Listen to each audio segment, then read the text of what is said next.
Hello students. अभी हम लोग ने कोऑर्डिनेशन केमिस्ट्री ये चैप्टर कंप्लीट कर लिया है, ठीक है। और अब हम ऑर्गेनिक केमिस्ट्री के सबसे इंपॉर्टेंट फेज के अंदर एंटर करने जा रहे हैं, जिसका नाम है the core organic chemistry.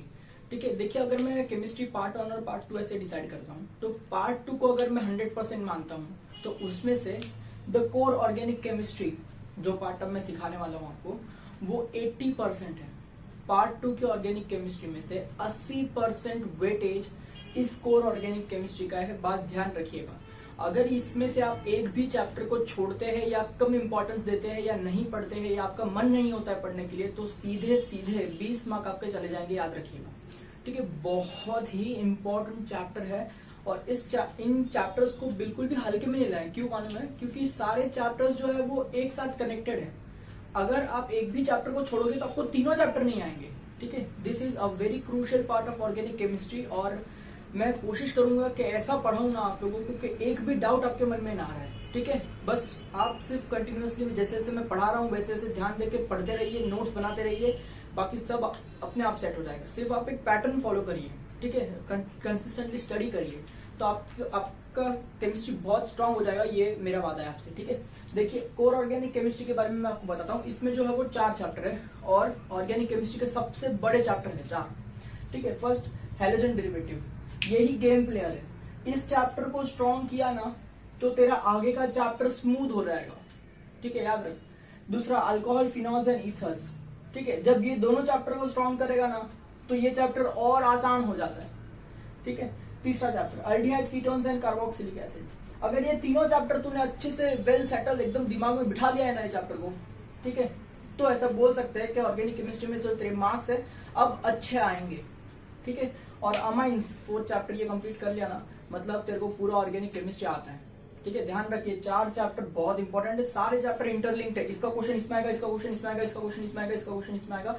Last chapter में मैं क्वेश्चन पूछूंगा, तेरे को पता ही नहीं चलेगा कि मैंने कौन से चैप्टर से पूछा है, इतना इंटरलिंकिंग है। ठीक है, मैं एक एक करके सारी चीजें कराऊंगा, तेरे को इंटरलिंकिंग सब बराबर से कराऊंगा। बस तू पैटर्न फॉलो कर, नोट्स बना, लिख और सॉल्व कर और प्रैक्टिस कर। That's all I am asking. ठीक है, चलिए तो अब मैं फर्स्ट चैप्टर स्टार्ट करने जा रहा हूँ, that is halogen derivatives. Very important, very conceptual chapter. ठीक है, तो इसमें तेरे को कॉन्टेक्स्ट बता देता हूँ कि मेरे को क्या क्या पढ़ना है। ठीक है, हैलोजन डेरिवेटिव्स के अंदर ना मैं तेरे को पहले सबसे पहले इंट्रोडक्शन दे दूंगा आज के लेक्चर में और क्लासिफिकेशन सिखा दूंगा। ठीक है, फिर मैं तेरे को सिखाऊंगा नॉमेनक्लेचर, है ना। टाइम रहेगा ना तो इसी लेक्चर में सिखा दूंगा, नहीं तो देखेंगे, डजंट मैटर। नॉमेनक्लेचर यानी IUPAC नेमिंग जो हम लोग ने ऑलरेडी 11th में पढ़ा है, यहाँ पे ब्रशअप दूंगा। ठीक है, मैंने बोला था 11th में कि IUPAC अच्छे से पढ़ लेना, मैं 12th में नहीं पढ़ाऊंगा, बट डोंट वरी, मुझे मालूम है बच्चे लोग है, आप दिमाग से निकल जाता है, तो मैं थोड़ा सा रिवीजन दूंगा, पूरा नहीं कराऊंगा, थोड़ा थोड़ा ब्रशअप दूंगा IUPAC का और आगे बढ़ेंगे। फिर मैं आपको सिखाऊंगा MOP यानी मेथड्स ऑफ प्रिपरेशन, फिर फिजिकल प्रॉपर्टीज, केमिकल प्रॉपर्टीज, और एक टॉपिक आएगा जिसका नाम है एलोरीन्स। उसके अंदर भी सेम होता है, introduction, classification, nomenclature, MOP, physical property, chemical property, ऐसे इसके अंदर ये काफी बड़ा होने वाला है। ठीक है, और लास्ट में आएगा यूजेस इस चैप्टर का, इस कंपाउंड्स का जो हम पढ़ने वाले हैं। ठीक है, तो बिना टाइम वेस्ट किए मैं शुरू करता हूँ ये चैप्टर, जिसका नाम है halogen derivatives of alkane. Remember, before you start core organic chemistry, remember 3 points.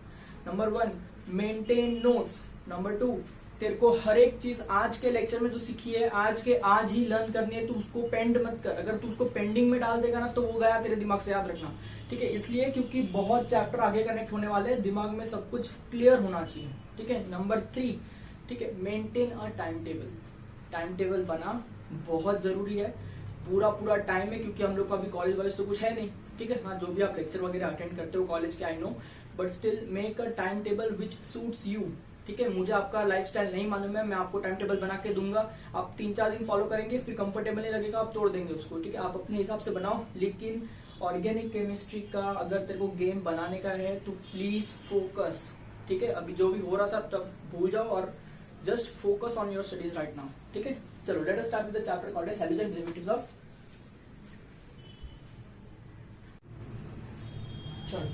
Halogen derivatives. बहुत लोग इस चैप्टर को ना हैलोजन डेरिवेटिव्स ऑफ अल्केन, है ना, मोनो हैलोजन डेरिवेटिव्स या फिर हेलो अल्केन्स ऐसा करके भी बुलाते हैं, बट आपके टेक्स्ट बुक में ये नाम दिया गया है हैलोजन डेरिवेटिव्स। ठीक है, तो अभी मैं इंट्रोडक्शन दे रहा हूँ, ध्यान से सुनते जाना। हैलोजन डेरिवेटिव्स का इंट्रोडक्शन क्या है, यानी देखिए व्हाट इज हैलोजन डेरिवेटिव, ऐसा क्वेश्चन पूछता हूँ मैं, क्या हैलोजन डेरिवेटिव क्या होता है। ठीक है, तो इसको मैं ऐसे लिख सकता हूँ, हैलोजन डेरिवेटिव्स क्या होता है, ऑब्वियसली ये कंपाउंड्स है, तो मैं ऐसा लिखता हूँ कि compounds obtained by replacing hydrogen, या फिर ऐसा लिखता हूं, replacing one or more hydrogen atoms of hydrocarbons with equal number of X, यानी कौन, हैलोजन, है ना, हैलोजन एटम्स। ध्यान से सुन, ऐसे कंपाउंड जो हमको कब मिलेंगे, जब हम एक या एक से ज्यादा हाइड्रोजन एटम को रिप्लेस करेंगे। रिप्लेस का मतलब समझ पा रहे हो, उसको निकालेंगे, उसकी जगह पे कुछ और डालेंगे, रिप्लेस करेंगे। किससे रिप्लेस करेंगे, हैलोजन से रिप्लेस करेंगे। किस में रिप्लेस करेंगे, हाइड्रोकार्बन के अंदर रिप्लेस करेंगे। अच्छा, तो सर मेरे को जरा बताओ, हाइड्रोकार्बन के अंदर मतलब आपका मतलब क्या था, सुन ध्यान से। हाइड्रोकार्बन का मतलब था अल्केन, का मतलब था अल्कीन, का मतलब था अल्काइन, है ना। ये तीनों है ना, इनको हम ऐसा बोलते हैं पेरेंट हाइड्रोकार्बन या फिर चेन ऑफ पेरेंट हाइड्रोकार्बन, क्योंकि ये तीनों के वजह से ही लॉन्गेस्ट चेन बनती है। ऐसा हमने देखा था 11th में, है ना, कि अल्केन अगर होगा मतलब क्या होता है, carbon to carbon single bond होता है, कुछ इस तरह से, ठीक है। अल्कीन यानी क्या होता है, carbon to carbon double bond होता है, और अल्काइन यानी carbon to carbon triple bond होता है। ये सब उसका रिप्रेजेंटेशन है, ठीक है। तो इन हाइड्रोकार्बन्स में से अल्केन्स में या तो अल्कीन्स में या तो अल्काइंस में आप क्या करेंगे, यहाँ पर हाइड्रोजन लगे होते हैं कि नहीं, उस हाइड्रोजन को आप हटा करके उसकी जगह पे हैलोजन को लगा देंगे।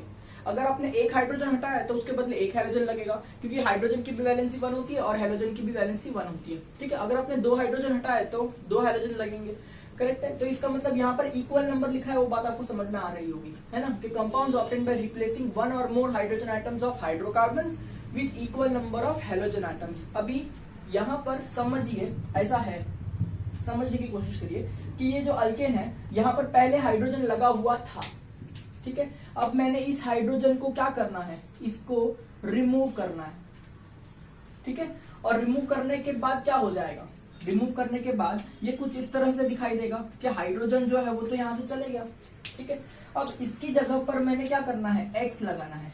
जहां से हाइड्रोजन हटेगा वहीं पर हैलोजन आएगा, ठीक है। सर कौन सा हैलोजन, एक्स, यानी सारे हैलोजन आ गए। हैलोजन की इन्फॉर्मेशन देता हूं, 2 मिनट रुकिए, पर यहाँ पर एक्स आएगा। तो इस तरह से अगर मैं हाइड्रोजन को रिमूव करके या फिर हाइड्रोजन को रिप्लेस करके हैलोजन लगाता हूं, तो ये जो कंपाउंड पैदा हुआ उसको बोलते हैं हैलोजन डेरिवेटिव, ठीक है। अब अभी देखो इसको कैसे पढ़ते हैं, this is called as halogen derivative of alkane.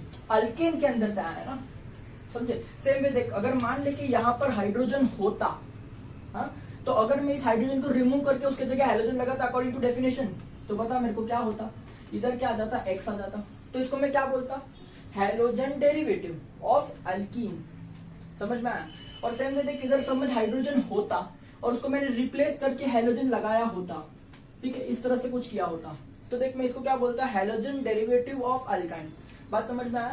तो ऐसे कंपाउंड जो हाइड्रोजन या हाइड्रोजन एटम को रिप्लेस करके हैलोजन लगाने से बनते हैं, किसमें, हाइड्रोकार्बन में, ठीक है, उसी को क्या कहते हैं, हैलोजन डेरिवेटिव कहते हैं, ठीक है। उम्मीद है कि यहाँ तक समझ में आ रहा होगा, ठीक है। ऐसे कंपाउंड्स के बारे में हम पढ़ने वाले हैं। अब ये भी चीज बता देता हूँ कि मोस्टली हम इस चैप्टर में जो पढ़ने वाले हैं वो है हैलोजन डेरिवेटिव्स ऑफ अल्केन।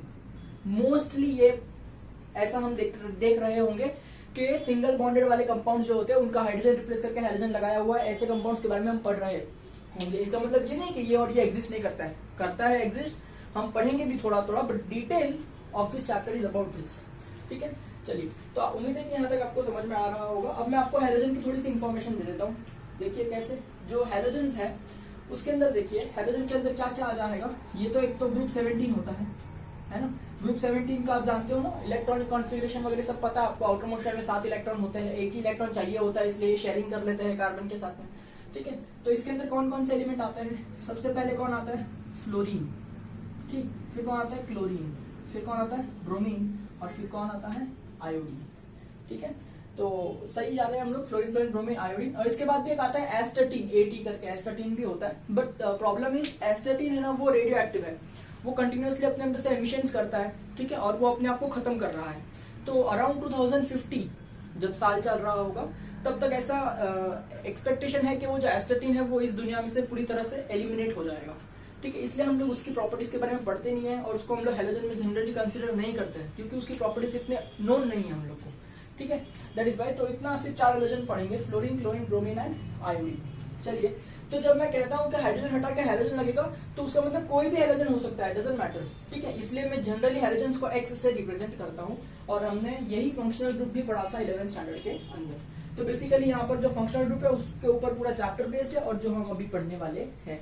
तो इंट्रोडक्शन मैंने आपको दे दिया है कि हैलोजन डेरिवेटिव क्या होता है। ठीक है, अब चलिए आगे बढ़ते हैं। चलिए अब पढ़ते हैं हैलोजन डेरिवेटिव का क्लासिफिकेशन। ठीक है, तो इसका जो क्लासिफिकेशन है मैं 2 तरह से करने की कोशिश करता हूँ।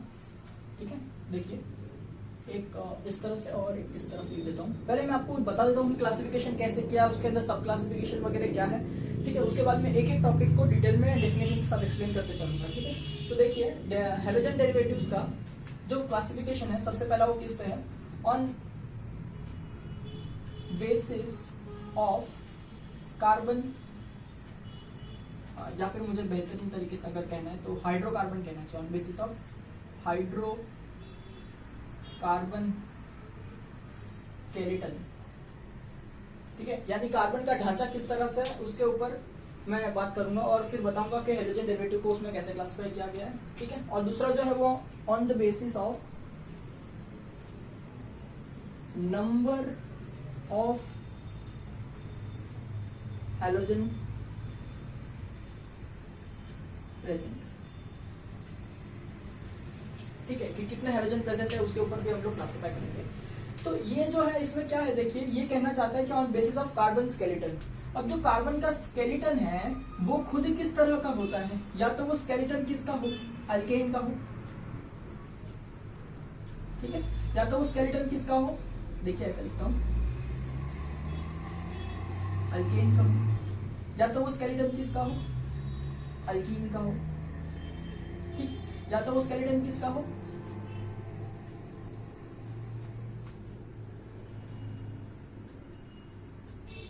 अल्काइन का हो, करेक्ट है। और या तो वो जो स्केलेटन है वो किसका हो, एरोमेटिक कंपाउंड का। ठीक है, कार्बन की चेन या तो अल्केन की होनी चाहिए, या तो अल्कीन की होनी चाहिए, या तो अल्काइन की होनी चाहिए, या तो एरोमेटिक कंपाउंड की होनी चाहिए, जिसके अंदर से आप हाइड्रोजन को रिप्लेस करके हैलोजन लगाने वाले हैं। ठीक है, ये बात पक्की है।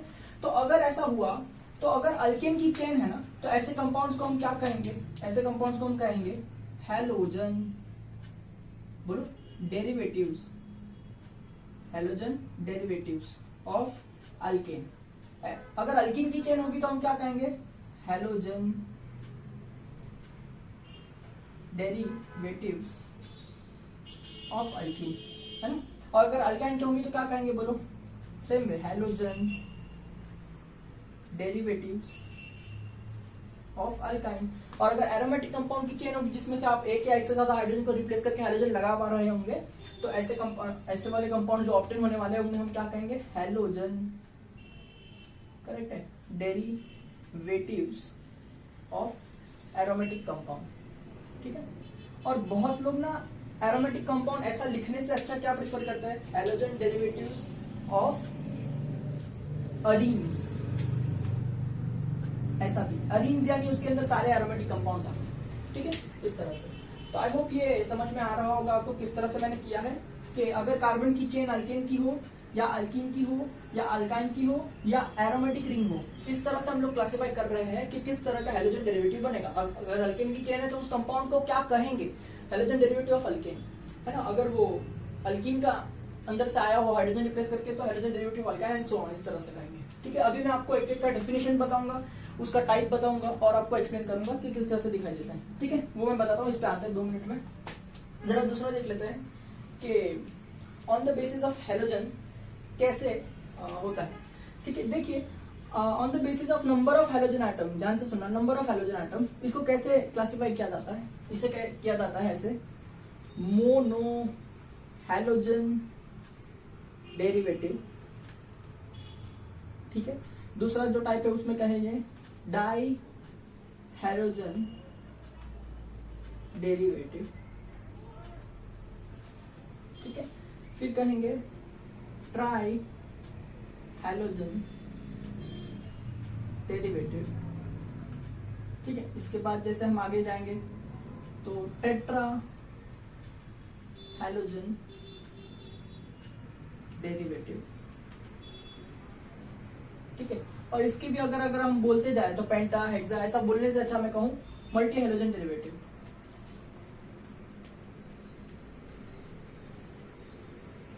ठीक है। ध्यान से सुनिए, अगर किसी भी हाइड्रोकार्बन की चेन, मान लेते हैं अल्किन मैंने कंसीडर करी कि अल्किन की हाइड्रोकार्बन की चेन है, तो ये बात तो पक्की है कि अगर मुझे को हाइड्रोजन डेरिवेटिव बनाना है तो उसके अंदर के हाइड्रोजन को रिप्लेस करने होंगे हाइड्रोजन से। अब सवाल ये है कितने। अगर मैं किसी अल्केन की चेन के अंदर एक हाइड्रोजन को रिप्लेस करके एक हाइड्रोजन लगा दूं, एक, तो उसे कहेंगे मोनो हाइड्रोजन डेरिवेटिव, सही है। अगर मैंने उस चेन के अंदर दो हाइड्रोजन को रिप्लेस करके दो हाइड्रोजन लगा दिए तो उसे कहेंगे डाई हाइड्रोजन डेरिवेटिव।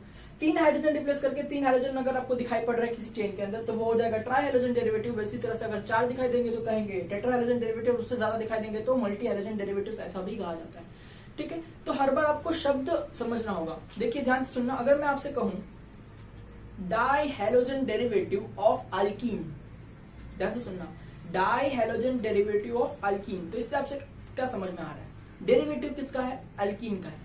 तो जो कार्बन की चेन होगी जिसके अंदर से आपको हाइड्रोजन रिप्लेस करने हैं वो चेन किसकी होगी, अल्कीन की होगी। अब आपके मन में सवाल आएगा कि हाँ अल्कीन की मैंने चेन ले ली, उसमें से मैं हाइड्रोजन रिप्लेस करूंगा, लेकिन कितने हाइड्रोजन को हैलोजन से रिप्लेस करूंगा, तो इसीलिए मैंने कहा था डाई हैलोजन डेरिवेटिव, यानी आपको क्या पूरे चेन में से कहीं से भी दो हाइड्रोजन को हटाना है और दो हैलोजन को लगाना है, ठीक है। उम्मीद है कि मैं आपको समझा पा रहा हूँ कि किस तरह से मैं हैलोजन डेरिवेटिव को क्लासिफाई करता हूँ। इन दोनों के अंदर कोई डायरेक्ट लिंक नहीं है। अगर मैं किसी अल्कीन की चेन को फिक्स कर दूं तो उसके अंदर मैं मोनो हैलोजन भी बना सकता हूँ, डाई हैलोजन भी बना सकता हूँ, ट्राई हैलोजन भी बना सकता हूँ, टेट्रा हैलोजन भी बना सकता हूँ, एक्सेट्रा, ठीक है। इसका मतलब number of hydrogen to be replaced could be understood by this phenomena, कि कितना हाइड्रोजन हटा के कितना हाइड्रोजन आने वाला है और कौन सी चेन में आने वाला है, could be understood by this one, है ना, अल्केन की चेन में, अल्कीन की चेन में, अल्काइन की चेन में या एरोमेटिक की चेन में, ठीक है। उम्मीद है यहाँ तक समझा पा रहा हूँ।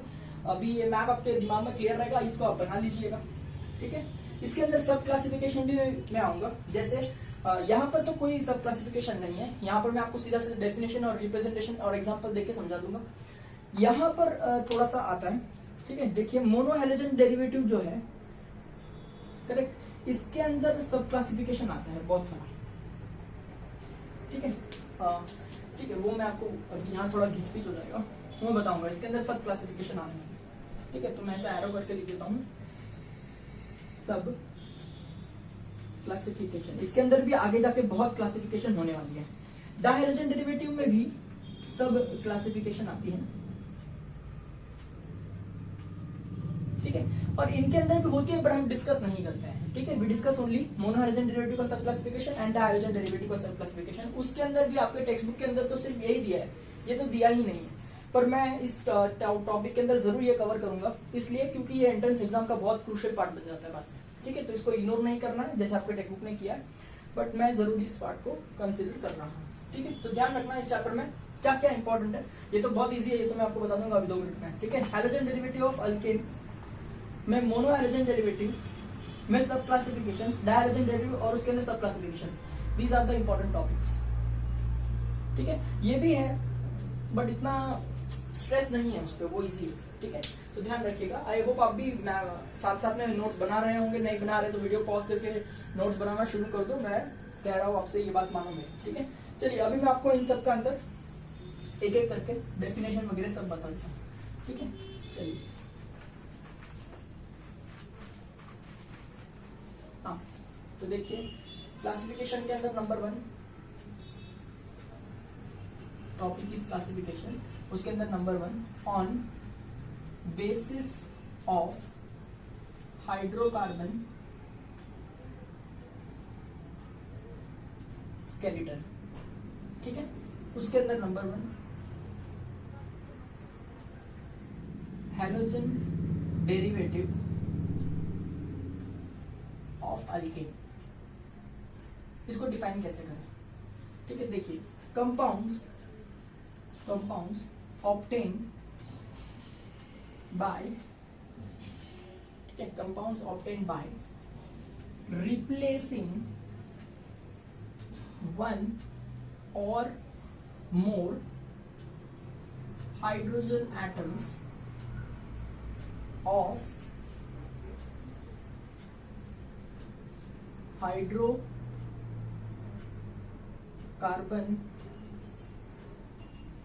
Skeleton of alkane. ठीक है, कंपाउंड्स जो कब मिलेंगे हमको, कब ऑब्टेन होंगे, जब हम रिप्लेस कर देंगे एक या एक से ज्यादा हाइड्रोजन एटम किसका, of hydrocarbon skeleton of alkane, है ना, अल्केन के हाइड्रोकार्बन स्केलेटन में से ऐसा कर रहे होंगे तब अपने को वो कंपाउंड मिलेगा। ठीक है, of alkane are called as ये जो हेडिंग दिया है वो हैलोजन डेरिवेटिव ऑफ अल्केन। अभी आपको लग रहा है क्या सर बोर कर रहे हो, इतना बड़ा बड़ा लिख रहे हो।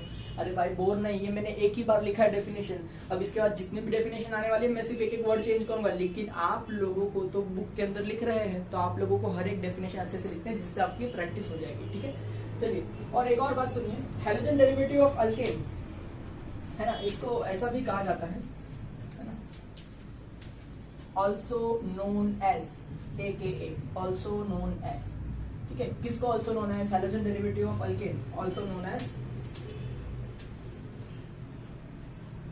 Alkyl halide. ठीक, क्या कहते हैं, अल्काइल हैलाइड। ठीक है, या फिर रहने दीजिए, अभी नहीं कहते हैं क्योंकि alkyl halide actually mono halogen derivative कहा जाता है, तो इसको मैं सिर्फ अभी के लिए ऐसा कह देता हूँ, हेलो अल्केन, हेलो अल्केन। हाँ, ध्यान रखना। ठीक है, ध्यान रखना, halogen derivative of alkane is also known as halo alkane. चलिए अभी मैं तेरे को इसका एग्जांपल बता दूं। ठीक, एग्जांपल देख ले, देख ध्यान से, अगर मैं कुछ इस तरह से बनाता हूं एक स्ट्रक्चर को, ठीक है, चल बता ये कौन सा कंपाउंड है, तू देख पा रहा होगा, 4 कार्बन इसके लिए कह देगा ब्यू, सिंगल बॉन्ड है सबके बीच में, इसके लिए कह देगा एन, तो इसका नाम क्या ब्यूटेन है? नहीं, हमने 11th में सीखा है कि सेकंड कार्बन पर CH3 ऐसी चेन होती है तो इसे आइसो कहते हैं। टोटल कार्बन 4 है इसके लिए इसे ब्यू कहते हैं, सिंगल बॉन्ड है इसलिए इसे एन कहते हैं। तो ये जो आइसो ब्यूटेन है बेटा, ये तो इसका कॉमन नेम है। फिर हमने IUPAC भी सीखा है ना, लॉन्गेस्ट चेन देख, अगर 3 कार्बन की है तो सेकंड कार्बन पर मिथाइल है तो IUPAC नेम क्या आएगा इसका, 2 मिथाइल। 3 कार्बन है इसके लिए प्रोप, लॉन्गेस्ट चेन में सिंगल बॉन्ड है इसके लिए एन, तो इसका IUPAC नेम है 2 मिथाइल प्रोपेन और इसका कॉमन नेम है आइसोब्यूटेन। ये सारी बातें हमको पता है। ठीक है, अब यहाँ पर देखो पेरेंट हाइड्रोकार्बन का जो स्केलेटन है वो तो अल्केन का है, बात सही है। अगर मैं इस अल्केन के अंदर क्या करता हूँ, हाइड्रोजन को हटा करके हैलोजन लगाता हूँ, मेरी मर्जी में कोई भी हाइड्रोजन हटा दूं, समझ लो मैंने ये वाला हाइड्रोजन हटा दिया, कितना, 1। ठीक है, तो यहाँ पर क्या हो गया, हाइड्रोजन 2 हो जाएगा और एक बॉन्ड खाली रह जाएगा। अब ये बन गया आइसोब्यूटाइल ग्रुप। अब इस पे मैंने क्या कर दिया, एक हैलोजन लगा दिया, X। ठीक, एक हैलोजन लगा दिया तो ये मोनो हैलोजन डेरिवेटिव हो जाएगा, बट वो अनदर क्लासिफिकेशन है, वो बात हम नहीं कर रहे हैं। हम किसकी बात कर रहे हैं, हैलोजन डेरिवेटिव ऑफ अल्केन। तो क्या ये हैलोजन डेरिवेटिव ऑफ अल्केन है? हाँ, हैलोजन लगा हुआ है, अल्केन की कार्बन की चेन है तो इसे कहेंगे हैलोजन डेरिवेटिव ऑफ अल्केन। उसी तरह से अगर मैं आपको कुछ और एग्जांपल बता दूं, जैसे देखिए अगर मैं ये एक एग्जांपल लिख रहा हूँ आपकी तरफ, ठीक है, चलो बताओ क्या ये हैलोजन डेरिवेटिव ऑफ अल्केन है? सबसे पहले देखो आप हैलोजन देख पा रहे हैं, हाँ, तो ये हैलोजन होने का, हैलोजन डेरिवेटिव होने का चांस है। यहाँ पे भी हैलोजन देखा पा रहे हैं, ठीक है। अब जो स्केलेटन है, स्केलेटन कौन है, ये वाली जो है वो पूरी कार्बन की स्केलेटन है, करेक्ट। ये स्केलेटन में कहीं पे भी आपको डबल बॉन्ड ट्रिपल बॉन्ड दिखाई दे रहा है? नहीं, पूरा का पूरा सैचुरेटेड है, यानी अल्केन का चेन है कि नहीं। तो ये अल्केन के चेन के अंदर हैलोजन लगा हुआ है, इसलिए मैं इसे कहूंगा हैलोजन डेरिवेटिव ऑफ अल्केन या फिर हेलो अल्केन, ऐसा भी कह सकते। ठीक है, तो उम्मीद है कि ये आपको समझ में आ रहा होगा। ठीक है, इसी के साथ में मैं आपको इसका रिप्रेजेंटेशन भी बता देता हूँ। ठीक है, कि रिप्रेजेंटेशन ऑफ हेलो अल्केन किस तरह से होता है। आप इसको इस तरह से भी बता सकते हैं, RX ऐसा कहते हैं। ठीक है, या फिर सिंपली आप क्या कर दें, है ना, आप एक एग्जांपल दे देना, एग्जांपल दे दो। ठीक है, ये देखो, ये मैंने यूं एक एग्जांपल दे दिया। ठीक है, तो उम्मीद है कि ये समझा पा रहा रहूंगा मैं, है ना, हेलो अल्केन आपको समझ में आ रहा होगा। चलिए अब आगे बढ़ते हैं। ठीक है, मैंने आपसे कहा था कि मैं सिर्फ 1-2 वर्ड ही मिटाऊंगा और डेफिनेशन सेम ही रहेगी। ठीक है, देखिए इससे क्या है, टाइम भी बचेगा, लेकिन आपका जो है वो राइटिंग प्रैक्टिस भी हो जाएगा। ठीक है, क्योंकि मुझे थोड़ी करने की जरूरत है राइटिंग प्रैक्टिस, आपको जरूरत है ना। देखिए फर्स्ट हो गया, सेकंड अब हम जो पढ़ेंगे that is halogen derivative of, बताओ अल्केन की चेन की जगह अब मैं क्या लिखूं, अल्कीन, तो ये हैलोजन डेरिवेटिव ऑफ क्या हो जाएगा, बताओ, अल्कीन हो जाएगा। तो डेफिनेशन देख क्या रहेगी, compounds obtained by replacing one or more hydrogen atom of hydrocarbon skeleton of, बोलो इधर क्या हो जाएगा, अल्कीन हो जाएगा, आगे ना, है ना। Are also called as are called as halogen derivative of, बोलो क्या होता है गाइडर, alkene, halogen derivative of alkene, है ना। और हैलोजन डेरिवेटिव ऑफ अल्कीन को हम क्या कहेंगे, हेलो अल्कीन कहेंगे, हेलो अल्कीन थोड़ी कहेंगे, उससे क्या कहेंगे, हेलो अल्कीन कहेंगे, ठीक है। तो उम्मीद है ये समझ में आ पा रहा होगा, ठीक है। देखिए तो यहाँ पर अगर मैं आपसे बात करूं तो इसका एग्जांपल या इसका रिप्रेजेंटेशन की बात करो, रिप्रेजेंटेशन तो बहुत सिंपल है। देखो कार्बन की चेन है जिसमें डबल बॉन्ड है और यहाँ पर जो हाइड्रोजन है उसको रिप्लेस करके मैंने हैलोजन लगा दिया, तो ये हेलो अल्कीन की रिप्रेजेंटेशन हो गई, तो कोई बड़ी बात नहीं है, ठीक है। और अगर मैं एग्जांपल की बात करूं आपसे, समझो कि देखिए समझना एकदम इजी सा अल्कीन मैं ले लेता हूँ, ठीक है। ये कौन है, ईथीन, ठीक है। अब इस अल्कीन का मैंने क्या कर दिया, हाइड्रोजन हटा दिया। अब मैंने इसके हटे हुए हाइड्रोजन के पास में एक बॉन्ड बचेगा डैश, है ना, उसके ऊपर मैंने कोई समझ लिया हैलोजन लगा दिया, ब्रोमीन। तो बेटा ये क्या हो गया, हैलोजन डेरिवेटिव ऑफ अल्कीन, ठीक है। तो अगर देख सर, अगर मैंने इस तरह से कुछ किया होता, मान लेते हैं कि ये एग्जांपल मैंने लिया हुआ है, ठीक है, ध्यान से देखिएगा, यूं इस तरह से, ठीक है। और ये तो है अल्कीन का एग्जांपल। अब मेरे को इसमें हाइड्रोजन डेरिवेटिव बनाना है, तो मुझे इसका हाइड्रोजन एक या एक से ज्यादा भी चलेगा, पर हम लोग जनरली एक हाइड्रोजन को हटा के हाइड्रोजन लगा रहे हैं। तो कौन से हाइड्रोजन को हटाना चाहिए, क्या ऐसा जरूरी है कि वही हाइड्रोजन हटना चाहिए जो डबल बॉन्ड में इन्वॉल्व है, यानी वो कार्बन पे है जो डबल बॉन्ड में इन्वॉल्व है? नहीं, जरूरी नहीं है। अगर बेटा मैं यहाँ से भी H हटा के यहाँ पर Cl लगाता हूँ, तो ये हाइड्रोजन डेरिवेटिव ऑफ अल्कीन ही रहेगा। क्यों? क्योंकि देखना हाइड्रोकार्बन का जो चेन है, पेरेंट चेन है, इसका फंक्शनल ग्रुप अल्कीन है। समझ में आ रहा है? अगर मैं इधर हाइड्रोजन लगाता तो भी वही होता, हाइड्रोजन हेलो अल्कीन ही कहते, इधर लगाया तो भी हेलो अल्कीन ही कहते, इधर लगाया तो भी हेलो अल्कीन ही कहते, ठीक है। ये ऐसा जरूरी नहीं है कि हाइड्रोजन जो है वो उसी कार्बन पर होना चाहिए जो डबल बॉन्ड में इन्वॉल्व है to call it as halo alkene, ऐसा जरूरी नहीं है। अगर तेरा हाइड्रोकार्बन का चेन अल्कीन है, उस चेन में तूने कहीं का भी हाइड्रोजन हटा के हाइड्रोजन लगाया है, तो मैं उसे हेलो अल्कीन कह सकता हूँ, ठीक है। तो उम्मीद है ये मैं समझा पा रहा हूँ देखो, hydrogen derivative of alkyne example भी देखो समझ में आ रहा होगा, ठीक है। चलिए अब नेक्स्ट आगे बढ़ेंगे तो मैं बताऊंगा आपको कि थर्ड नंबर पे हम क्या सीखने वाले हैं, बोलो, है ना। अब तक तो आप समझ ही गए रहेंगे, हाइड्रोजन डेरिवेटिव ऑफ, बोलिए, मेरे को सिर्फ एक वर्ड ही रिप्लेस करना है, अल्काइन, ठीक है। पर आप बुक में लिखिएगा जरूर सब, ठीक है। Compounds obtained by replacing one or more hydrogen atoms of hydrocarbon skeleton of alkyne, है ना, are called as hydrogen derivatives of, बोलो क्या हो जाएगा ये, alkyne, also known as halo alkyne. देखा कितना इजी सा डेफिनेशन है ना, हम लोग ने एक सेट कर दिया, फिर एक एक वर्ड हटाते गए तो क्या सब डेफिनेशंस लर्न होती जाएगी। तो इसका एग्जांपल तो तू बता ही सकता है मेरे को, बता। अगर मैंने कार्बन का यूं इस तरह से चेन लिया और मान लेते हैं कि चेन में ट्रिपल बॉन्ड कहीं पे है, यहीं पे, ठीक है, इस तरह से मैंने लिया, ठीक। तो ये CH3 हो गया, CH2 हो गया, ये क्या हो गया, CH3 हो गया। तो बता इधर कौन सा हाइड्रोजन हटाने पे मुझे हाइड्रोजन डेरिवेटिव ऑफ अल्काइन मिलेगा? तेरा आंसर है कोई भी हाइड्रोजन।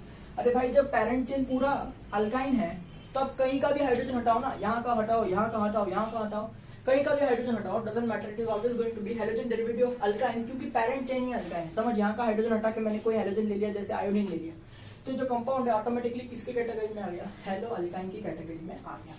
तो उम्मीद है कि ये भी समझ में आ रहा होगा, ठीक है। चलिए अब ज्यादा टाइम नहीं निकालते, हम लोग फोर्थ वाले में घुस जाते हैं, ठीक है। फोर्थ वाला जो है वो मैंने आपसे क्या कहा था कि जो है वो हाइड्रोजन डेरिवेटिव ऑफ अरीन, है ना, या फिर एरोमेटिक कंपाउंड ऐसा भी कहते हैं। तो इसमें क्या हो जाएगा, compounds obtained by replacing one or more hydrogen atoms of hydrocarbon skeleton of arenes, hydrocarbon skeleton of arenes, ध्यान से सुनिएगा, है ना, are called as hydrogen derivatives of, बोलो क्या आएगा, arenes, also known as halo arenes, है ना। आगे जाके हेलो अरीन्स जो है ये एक मेजर पार्ट बनने वाला है इस चैप्टर का, क्योंकि इसके ऊपर बहुत डिटेल में भी स्टडी करनी है इस चैप्टर के अंदर, इस चैप्टर में इंक्लूड किया गया है, बट वो बहुत टाइम है उसको अभी, ठीक है। बट आपको सिर्फ बता दिया हेलो अरीन्स। तो इसका एग्जांपल बता दो, कोई भी एक एरोमेटिक कंपाउंड है, कोई भी एक एरोमेटिक कंपाउंड ले लो, और मेरी नजर में सबसे अच्छा एरोमेटिक कंपाउंड तो बेंजीन है, तो ये रहा बेंजीन। अब आप जानते हो इसका फॉर्मूला C6H6 है, यानी हर एक कार्बन के ऊपर एक एक हाइड्रोजन तो होगा ही। मैंने किसी भी एक हाइड्रोजन को हटा दिया, उसकी जगह हेलोजन कर दिया, सही है, replacing the hydrogen atom with halogen atom. मैं ऐसा भी तो कर सकता था कि दो हाइड्रोजन हटा के दो हाइड्रोजन लगा दूं, हाँ, बट वो कितने हाइड्रोजन लगाने इस पे मेरे को नहीं सोचना है। हाइड्रोजन हटा के हाइड्रोजन लगाया मतलब हाइड्रोजन डेरिवेटिव के अंदर घुस गए, ठीक है, अब एरोमेटिक चेन के अंदर से हाइड्रोजन हटा के हाइड्रोजन लगा तो आप automatically hydrogen derivative of Areen के अंदर आ गए। ठीक है, तो उम्मीद है कि ये भी मैं आपको समझा पा रहा हूँ और आप समझ रहे होंगे कि किस तरह से हम लोग ने क्लासिफाई कर दिया हाइड्रोजन डेरिवेटिव्स को on the basis of carbon skeleton. ठीक है, चलिए अब मैं आपको आगे लेके जाता हूँ, दैट इज नंबर 2, ये रब कर देता हूँ पूरा। ठीक है, और क्लासिफिकेशन के अंदर आगे on the basis of second classification, बताओ क्या क्लासिफिकेशन के अंदर नंबर सेकेंड पॉइंट क्या था?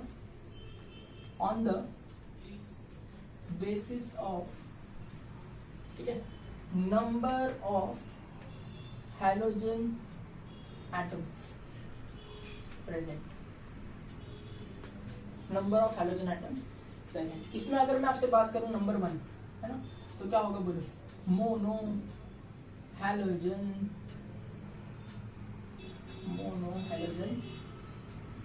डेरिवेटिव।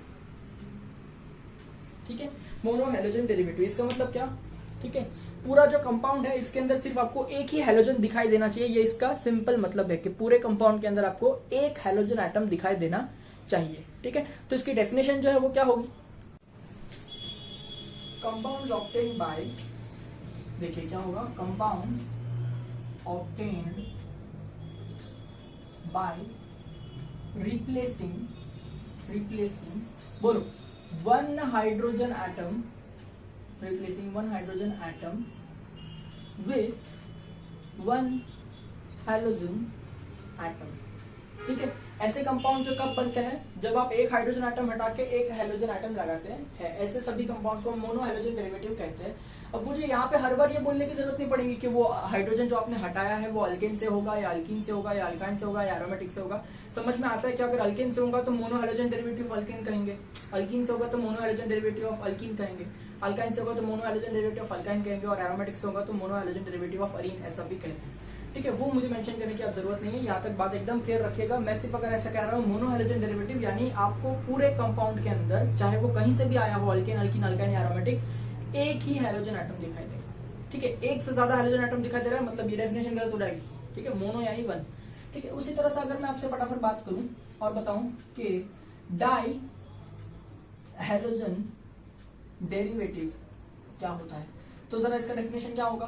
कि ऐसा कंपाउंड जिसके अंदर दो हाइड्रोजन हटा करके दो हाइड्रोजन दिखाई पड़ रहे होंगे, चाहे वो कंपाउंड कहीं से भी आया हो, अल्कीन, अल्कीन, अल्काइन या एरोमेटिक, वो हमारा मुद्दा नहीं है। हमारा मुद्दा क्या है? कितने हाइड्रोजन दिखाई पड़ रहे हैं। ठीक है, चलिए अगर तो इसका डेफिनेशन बता दीजिए क्या होगा? कंपाउंड्स बताओ ऑब्टेन्ड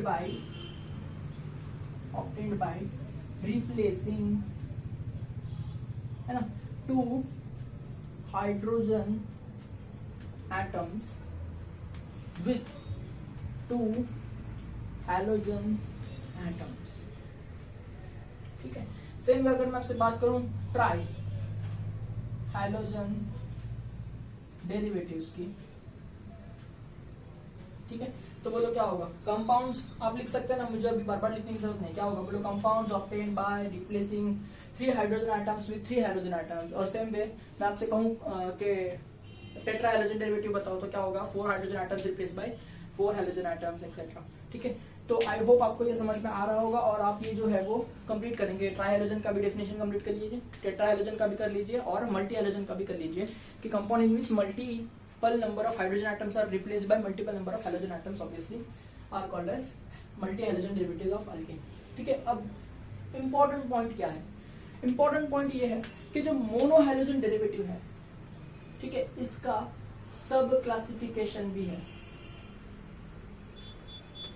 ठीक है, डाई हैलोजन डेरिवेटिव जो है इसका भी सब क्लासिफिकेशन है।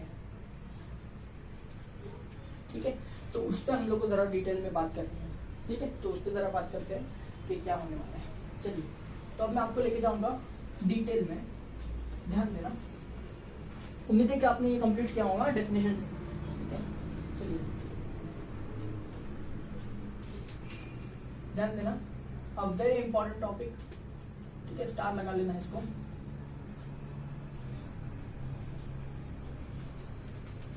Classification of mono halogen derivatives, classification of mono halogen derivatives। ठीक है, पहले मैं आपको एक एक करके सारे बता देता हूँ कौन से हैं, फिर एक एक का डेफिनेशन भी बता दूंगा।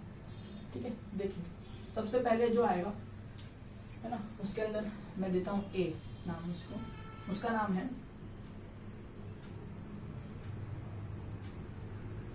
Alkyl halides. ठीक है, अल्काइल हैलाइड्स का दूसरा नाम क्या होता है? Mono halogen derivatives of alkane. याद रखिए MHDA, mono halogen derivatives of alkane, क्योंकि अल्केन के अंदर से हाइड्रोजन हटाओगे तो अल्काइल ग्रुप बनेगा कि नहीं भाई, और उस पर हैलोजन लगाओगे तो mono halogen derivative of alkyl group, है ना, ऐसा अल्काइल हैलाइड्स ऐसा कहते हैं। नंबर 1। ठीक, दूसरा क्लासिफिकेशन जो है वो क्या है? बी। ठीक है, ध्यान से सुनना क्या है, वो है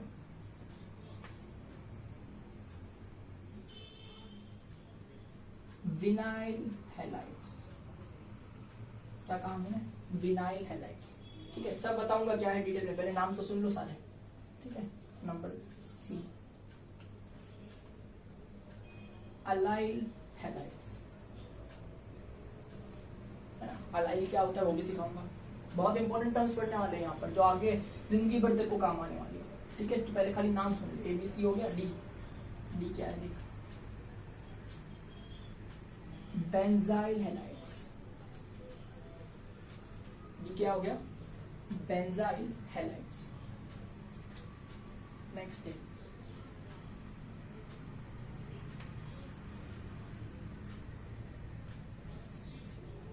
E,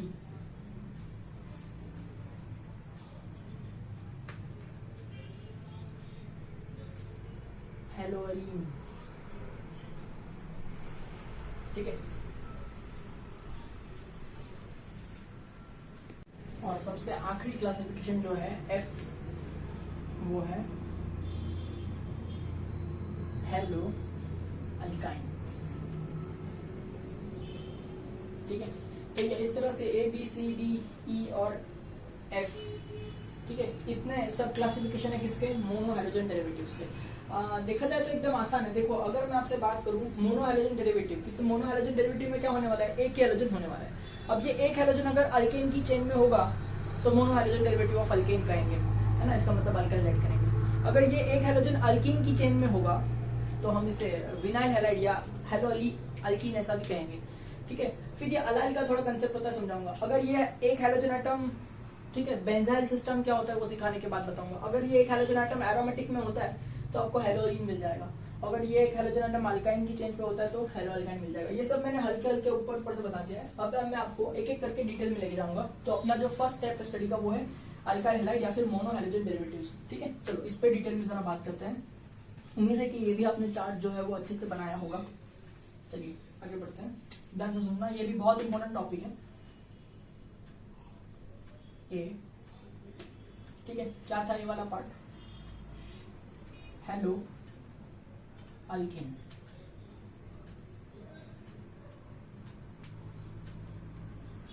ठीक है, जिसका दूसरा नाम है अल्काइल हैलाइड। ठीक है, जिसका दूसरा नाम ऐसा भी बोल सकते हैं mono halogen derivative of alkane. ठीक है, तो मैं हेलो अल्केन बोलूं, अल्काइल हैलाइड बोलूं या mono halogen derivative of alkane ऐसा बोलूं तो समझ जाना मैं एक ही कंपाउंड की बात कर रहा हूं। ठीक है, इसके अंदर देखिए क्या होता है। ठीक है, ध्यान से सुनना, इसका डेफिनेशन क्या है।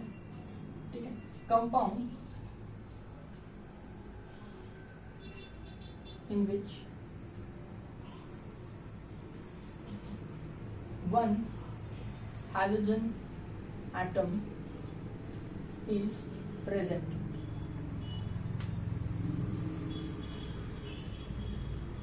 on sp3 hybridized carbon atom, on sp3 hybridized carbon atom of alkane is called as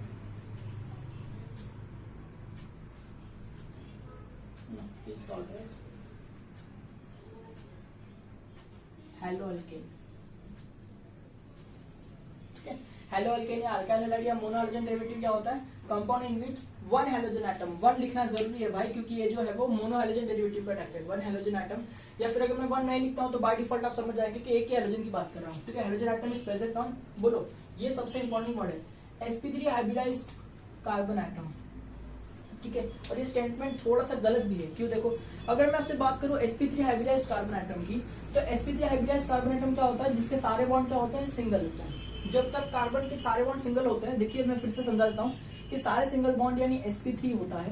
carbon अगर एक डबल बॉन्ड में एग्जिस्ट कर रहा है तो मतलब उसका जो स्टेट है वो sp2 हो जाएगा। अगर कार्बन किसी वजह से दो हाइब्रिडाइजेशन स्टेट में जा रहा है, आई मीन सॉरी, किसी वजह से अगर दो डबल बॉन्ड बना रहा है तो ये जो कार्बन है इसका हाइब्रिडेशन स्टेट है ना वो sp हो जाता है। और अगर कार्बन ट्रिपल बॉन्ड में एग्जिस्ट करता है तो उसका जो हाइब्रिडेशन स्टेट है वो भी sp हो जाता है। तो मैंने आपसे याद भी रखवाया था कि सारे सिंगल बॉन्ड sp3, एक डबल बॉन्ड sp2, दो डबल बॉन्ड sp और एक ट्रिपल बॉन्ड sp, ऐसा होता है, ठीक है। तो अब जो मैंने कहा कि sp3 हाइब्रिडाइज्ड कार्बन, जो मतलब ऐसा कार्बन जिसके चारों बॉन्ड सिंगल हो, अगर उसके ऊपर हैलोजन प्रेजेंट है तो ऐसे टाइम में हम कहेंगे हैलो अल्केन या फिर अल्काइल हैलाइड या फिर mono halogen derivative of alkane, ठीक है। अब ये कॉमन सेंस की बात है, देखो ना, अगर मैं लिख रहा हूँ on sp3 hybridized carbon atom of alkane, तो कॉमन सेंस, अरे भाई अल्केन के अंदर carbon to carbon single bond ही होता है। तो अल्केन अगर मैंने कह दिया तो बाय डिफॉल्ट सभी कार्बन सिंगल बॉन्डेड ही है, जिसका मतलब बाय डिफॉल्ट सभी sp3 ही होंगे। मतलब बाय डिफॉल्ट अगर मैंने हाइड्रोजन हटा के हैलोजन लगाया तो यही कंपाउंड बन सकता है अल्केन के अंदर, और कुछ बन ही नहीं सकते। तो ये वर्ड अगर मैं ना लिखूं तो ज्यादा बेटर रहेगा, क्योंकि ये कॉमन सेंस को वॉयलेट कर देता है एकदम, है ना। sp3 hybridized carbon of alkane, अरे भाई अल्केन में सब कार्बन sp3 ही होते हैं, ठीक है, ध्यान रखिएगा। तो इस तरह से मैं लिख रहा हूँ कि वन हैलोजन एटम या फिर compounds in which halogen atom is present on sp3 hybridized carbon atom is called as halo alkane, और I can simply say alkyl halide, ठीक है। उम्मीद है कि आपको ये समझ में आ रहा होगा, ठीक है। अभी मैं आपको इसके एग्जांपल्स के अंदर लेके चलता हूँ, ठीक है। देखिए इसके एग्जांपल में मैं अगर आपको समझाऊं, ठीक है। देखिए अगर मैं ये एग्जांपल लेता हूं CH3Cl, तो बताइए मोनो हैलोजन डेरिवेटिव है। देखो इसके अंदर एक ही हैलोजन दिखाई दे रहा है तो मोनो हैलोजन डेरिवेटिव है। अब मोनो हैलोजन डेरिवेटिव के अंदर क्या ये अल्काइल हैलाइड या हैलो अल्केन का पार्ट है? हाँ, देखिए ये जो कार्बन है वो sp3 हाइब्रिडाइज्ड है क्योंकि इसके सारे बॉन्ड सिंगल है ना। मतलब ये जो है वो हैलो अल्केन का पार्ट है या फिर अल्काइल हैलाइड का पार्ट है या फिर मोनो हैलोजन डेरिवेटिव है, ठीक है। बात समझ में आई? अगर मैं आपसे इस तरह से बात करता हूँ कि देखिए ये जो 3 कार्बन वाला कंपाउंड मैं ले रहा हूँ, मान लेते हैं यहाँ पर मैंने हैलोजन जो है वो ब्रोमीन दिया हुआ है, ठीक है। देखिए यहाँ इस तरह से, तो बताओ क्या ये अल्काइल हैलाइड है? क्यों? क्योंकि देखिए ये जो ब्रोमीन है कितना है? 1, यानी हैलोजन 1 है, तो ये मोनो हैलोजन डेरिवेटिव है, ये तो पक्का हो गया। मोनो हैलोजन डेरिवेटिव में भी सब क्लासिफिकेशन थे कि नहीं, ठीक है। उसमें से ये हैलो अल्केन है वो कैसे पता चलेगा? ये जो कार्बन जिस पर ये अटैच्ड है वो देखिए वो सारे सिंगल बॉन्ड्स है कि नहीं, यानी sp3 हाइब्रिडाइज्ड है कि नहीं। अगर वो sp3 हाइब्रिडाइज्ड है तो ये अल्काइल हैलाइड या फिर हैलो अल्केन ऐसा मैं कह सकता हूँ, ठीक है। तो चलिए ये बताओ मेरे को, अगर मैंने इस तरह से कुछ लिखा होता यही कंपाउंड को, तो बताओ क्या ये अभी भी ये टाइप का होता? ऑब्वियसली ये जो ब्रोमीन है वो sp3 हाइब्रिडाइज्ड कार्बन का है, ठीक है। तो इन दोनों में फर्क क्या है? अरे फर्क ये है कि ये जो हैलोजन है वो ऐसे कार्बन पर अटैच्ड है जो 1 डिग्री है, यानी एक ही कार्बन से कनेक्टेड है ना। और यहाँ पर जो हैलोजन है वो 2 डिग्री पे अटैच्ड है, देखिए ना। ये जो कार्बन है वो 2 कार्बन से अटैच्ड है, तो ये कार्बन 2 डिग्री हुआ कि नहीं, तो ये हैलोजन उस पर अटैच्ड है। मतलब मैं इसको ऐसा बोल सकता हूँ this is 1 degree mono halogen derivative या फिर 1 डिग्री हैलो अल्केन या फिर 1 डिग्री अल्काइल हैलाइड। इसको मैं क्या बोल सकता हूँ? 1 डिग्री अल्काइल हैलाइड या फिर सॉरी ये तो 2 डिग्री है, तो इसको मेरे को क्या बोलना चाहिए? 2 डिग्री अल्काइल हैलाइड या फिर 2 डिग्री हैलो अल्केन। इस तरह से क्या 3 डिग्री अल्काइल हैलाइड हो सकता है कभी? सीधी बात है। देखो अगर मैंने क्वेश्चन क्या पूछा है 3 डिग्री अल्काइल हैलाइड, ध्यान से सुनना। अल्काइल हैलाइड यानी क्या? जो हैलोजन है वो sp3 कार्बन पर होना चाहिए, तो पहले तू एक sp3 कार्बन पैदा कर, मतलब 4 सिंगल बॉन्ड sp3 हो गया, ठीक। इस पर तू कोई हैलोजन लगा दे, मान ले इस बार मैंने आयोडीन लगा दिया, बात सही है। चलो अगर मैं तेरे को बोलता हूँ कि ये sp3 है और ये आयोडीन है, मतलब तू ऑटोमेटिकली हैलो अल्केन के अंदर आ गया। अब मैं तेरे को बोलता हूँ इसको 3 डिग्री बना, तो ये जो कार्बन है 3 कार्बन से कनेक्टेड होना चाहिए, तो ये 3 डिग्री बन गया। मैं तेरे को अगर कहूँ 2 डिग्री बना तो 2 से कनेक्ट कर दे तो 2 डिग्री हो गया। मैं कहता हूँ तेरे को 1 डिग्री बना तो ये 1 डिग्री हो गया, ठीक है। तो इस तरह से जो ये हैलो अल्केन्स है, अल्काइल हैलाइड जो है, ये 1 डिग्री में भी एक्सिस्ट करता है, 2 डिग्री में भी एक्सिस्ट करता है, 3 डिग्री में भी एक्सिस्ट करता है। तो ये एक बहुत ही इंपॉर्टेंट पॉइंट आपको बता रहा हूँ कि हैलो अल्केन है ना, can be 1 degree, 2 degree, 3 degree. ठीक, तो ये बहुत ही इंपॉर्टेंट पॉइंट मैंने आपको बताया है। ठीक है, उसके ऊपर से अगर हम लोग ऐसा देखें अल्काइल ग्रुप्स के बारे में, ठीक है, ये थोड़ा हटके टॉपिक है, मैं आपको रिवाइज करवा रहा हूँ। देखिए ये जो मैं बताऊंगा अभी आपको, ये इसके अंदर नहीं है।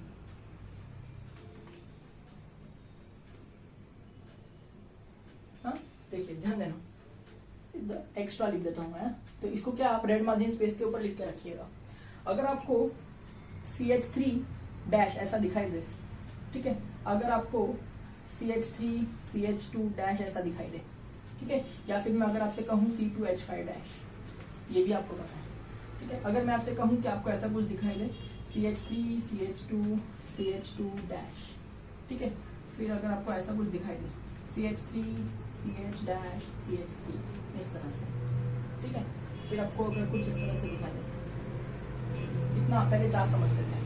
ठीक है, तो इसका नाम क्या है? इसका नाम है मिथाइल। इसका नाम क्या है? Methyl group. ठीक है, और इसको मैं प्यार से Me भी लिख सकता हूँ। ठीक है, CH3 CH2 दिखाई दे या C2H5 डैश ऐसा दिखाई दे आपको, तो ये कौन सा ग्रुप है बताओ मुझे। ये सब 11 में पढ़ा था कि नहीं? इथाइल, इसको ET ऐसा भी लिख सकता हूँ। ठीक है, अगर 3 कार्बन में 1 डिग्री कार्बन से डैश दिखाई दे रहा है, ध्यान से सुनना बेटा, 3 कार्बन में 2 पॉसिबिलिटी, या तो 1 डिग्री कार्बन से डैश दिखाई देगा या तो 2 डिग्री कार्बन से डैश दिखाई देगा। इसके अलावा और कोई पॉसिबिलिटी नहीं है। सर यहाँ से डैश दिखाई दिया तो पगले वही पहला ही कंपाउंड हो जाएगा ना। ठीक है, तो CH3 CH2 1 डिग्री कार्बन से डैश दिखाई दे रहा है 3 कार्बन में, तो इसका नाम होता है N प्रोपाइल। क्या नाम होता है बेटा इसका? N propyl. ठीक है, ये सारे जो है वो कॉमन नेम ही बता रहा हूँ मैं आपको। ठीक है, चलिए फोर्थ वाला देखिए, फोर्थ वाला, क्योंकि IUPAC में तो सीधे सीधे नंबरिंग सिस्टम चलती है। ठीक है, तो ये सारे कॉमन नेम है। फोर्थ वाला देखिए, अगर 3 कार्बन में 2nd डिग्री कार्बन से डैश बन रहा है तो इसका नाम सेक प्रोपाइल ऐसा लिखेंगे तो भी गलत नहीं मिलता है, लेकिन प्रोपाइल के अंदर थोड़ा एक्सेप्शन है। इसके जगह आप ऐसा भी लिख सकते हैं आइसोप्रोपाइल। ठीक है, इसके अंदर आप ऐसा भी लिख सकते हैं। तो सिर्फ 3 कार्बन में ऐसा होता है कि आप सेक प्रोपाइल भी लिख सकते हैं या आइसोप्रोपाइल भी लिख सकते हैं, लेकिन 4 कार्बन आ गए तो सेक का मतलब कुछ और होता है, आइसो का मतलब कुछ और होता है। ये बात आपको ध्यान रखनी है। तो ये पहले जो 4 है इसको आप लिख लीजिए, नोटबुक में लर्न कर लीजिए अच्छे से। और इसके बाद भी मैं आपको बता रहा हूँ। ठीक है, ये रब कर रहा हूँ। देखिए मेरे पास बोर्ड की थोड़ी कमी है, तो आप साथ साथ में लिखते रहिए, पॉज करके लिखते रहिए। ठीक है, अपना एम पढ़ाई करना है और समझना है।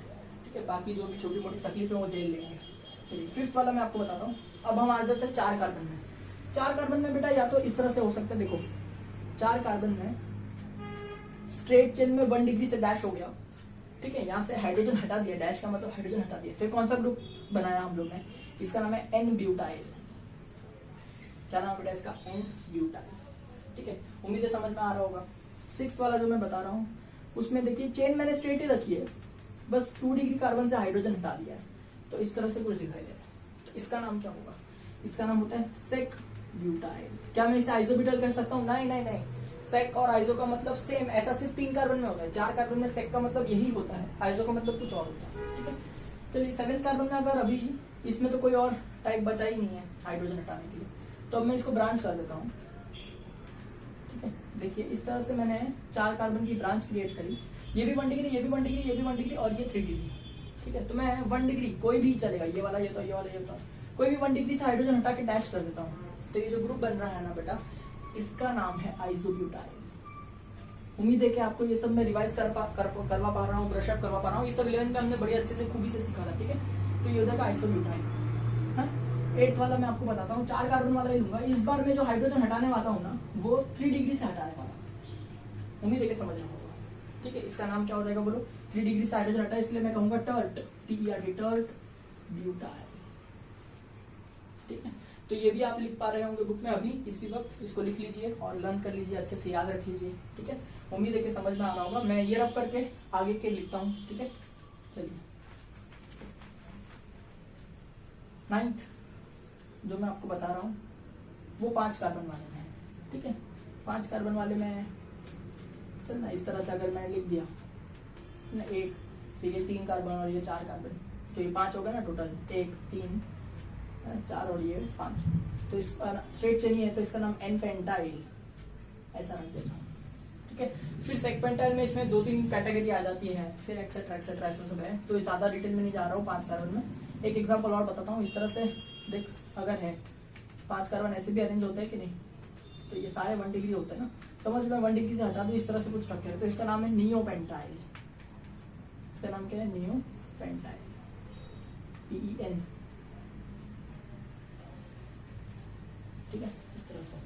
तो उम्मीद है कि मैंने तेरे को सारे अल्काइल ग्रुप सिखा दिए। कौन कौन से अल्काइल ग्रुप सिखा दिए आपको दिमाग में रहने चाहिए। 1 कार्बन वाले में सिर्फ मिथाइल हो सकता है, 2 कार्बन वाले में सिर्फ इथाइल हो सकता है, 3 कार्बन वाले में 2 हो सकता है। अगर 1 डिग्री से हटाया तो एन प्रोपाइल, बुक में देख, तूने लिखा है ना अभी बुक में देख, 3 कार्बन में से 1 डिग्री वाले में से हटाया तो एन प्रोपाइल, 2 डिग्री वाले में से हटाया तो आइसोप्रोपाइल या फिर सेक प्रोपाइल कहेंगे तो भी चलता है। 4 कार्बन वाले में 4 पॉसिबिलिटी है, देख बुक में लिखा हुआ है तेरे। ठीक है, 4 कार्बन में 4 पॉसिबिलिटी है। 4 कार्बन को स्ट्रेट लाइन में रख, 1 डिग्री से हटा हाइड्रोजन को तो एन ब्यूटाइल। 4 कार्बन को स्ट्रेट लाइन में रख, 2 डिग्री से हटा तो सेक ब्यूटाइल। सही है, अब चेन बदल दे। तीसरा एग्जांपल 4 कार्बन वाले में आइसो चेन बना दे, 3 लाइन में एक सर पे। अब इसमें देख 3 1 डिग्री कार्बन है और बीच में जो कार्बन है वो 3 डिग्री है, तो इसमें 2 पॉसिबिलिटी आ गई। 1 डिग्री से हटा सकता है तो 3 डिग्री से हटा सकता है हाइड्रोजन को। सपोज अगर 1 डिग्री से हटाया, तीनों में से कोई भी एक 1 डिग्री से हटाया, ठीक है, तो इसका नाम बनेगा आइसोब्यूटाइल। करेक्ट है। और अगर मैं 3 डिग्री से हटाया होता तो नेक्स्ट एग्जांपल बनता जिसका नाम है टर्ट ब्यूटाइल। तो उम्मीद है कि ये समझ में आ पा रहा होगा। 5 कार्बन वाले में देख तू, 5 कार्बन वाले में बहुत सारी पॉसिबिलिटी है, तो मैंने 2 ही बताई है सिर्फ। कौन सी 2 बताई है? एन पेंटाइल स्ट्रेट चेन में 1 डिग्री से हटा दो, ठीक है, और एक नियो पेंटाइल जो इस तरह से दिखाई देता है। ठीक है, तो उम्मीद है कि सारे अल्काइल ग्रुप मैं तुझे समझा पा रहा रहूंगा। ठीक है, तो ये थोड़ा एक्स्ट्रा पार्ट था जो मैंने तेरे को करा दिया, इसका क्लासिफिकेशन से कोई लेना देना नहीं है, सिर्फ ऐसे ही करा दिया मैं तेरे को। ठीक है, तो देखिए हेलो अल्केन के अंदर हम बता सकते हैं इस तरह से कि जो हेलोजन होगा वो sp3 हाइब्रिडाइज्ड कार्बन पे लगा होगा। और इसके अंदर कौन सी टाइप पॉसिबल है? 1 डिग्री भी पॉसिबल है, 2 डिग्री भी पॉसिबल है, 3 डिग्री भी पॉसिबल है। ठीक है, चलिए अब आगे बढ़ते हैं। ठीक है, मैं आपको सेकंड पार्ट पे लेके जाता हूँ, बी वाले पार्ट पे जो हमने देखा था। ठीक है, बी वाला पार्ट जो है वो हमने क्या देखा था?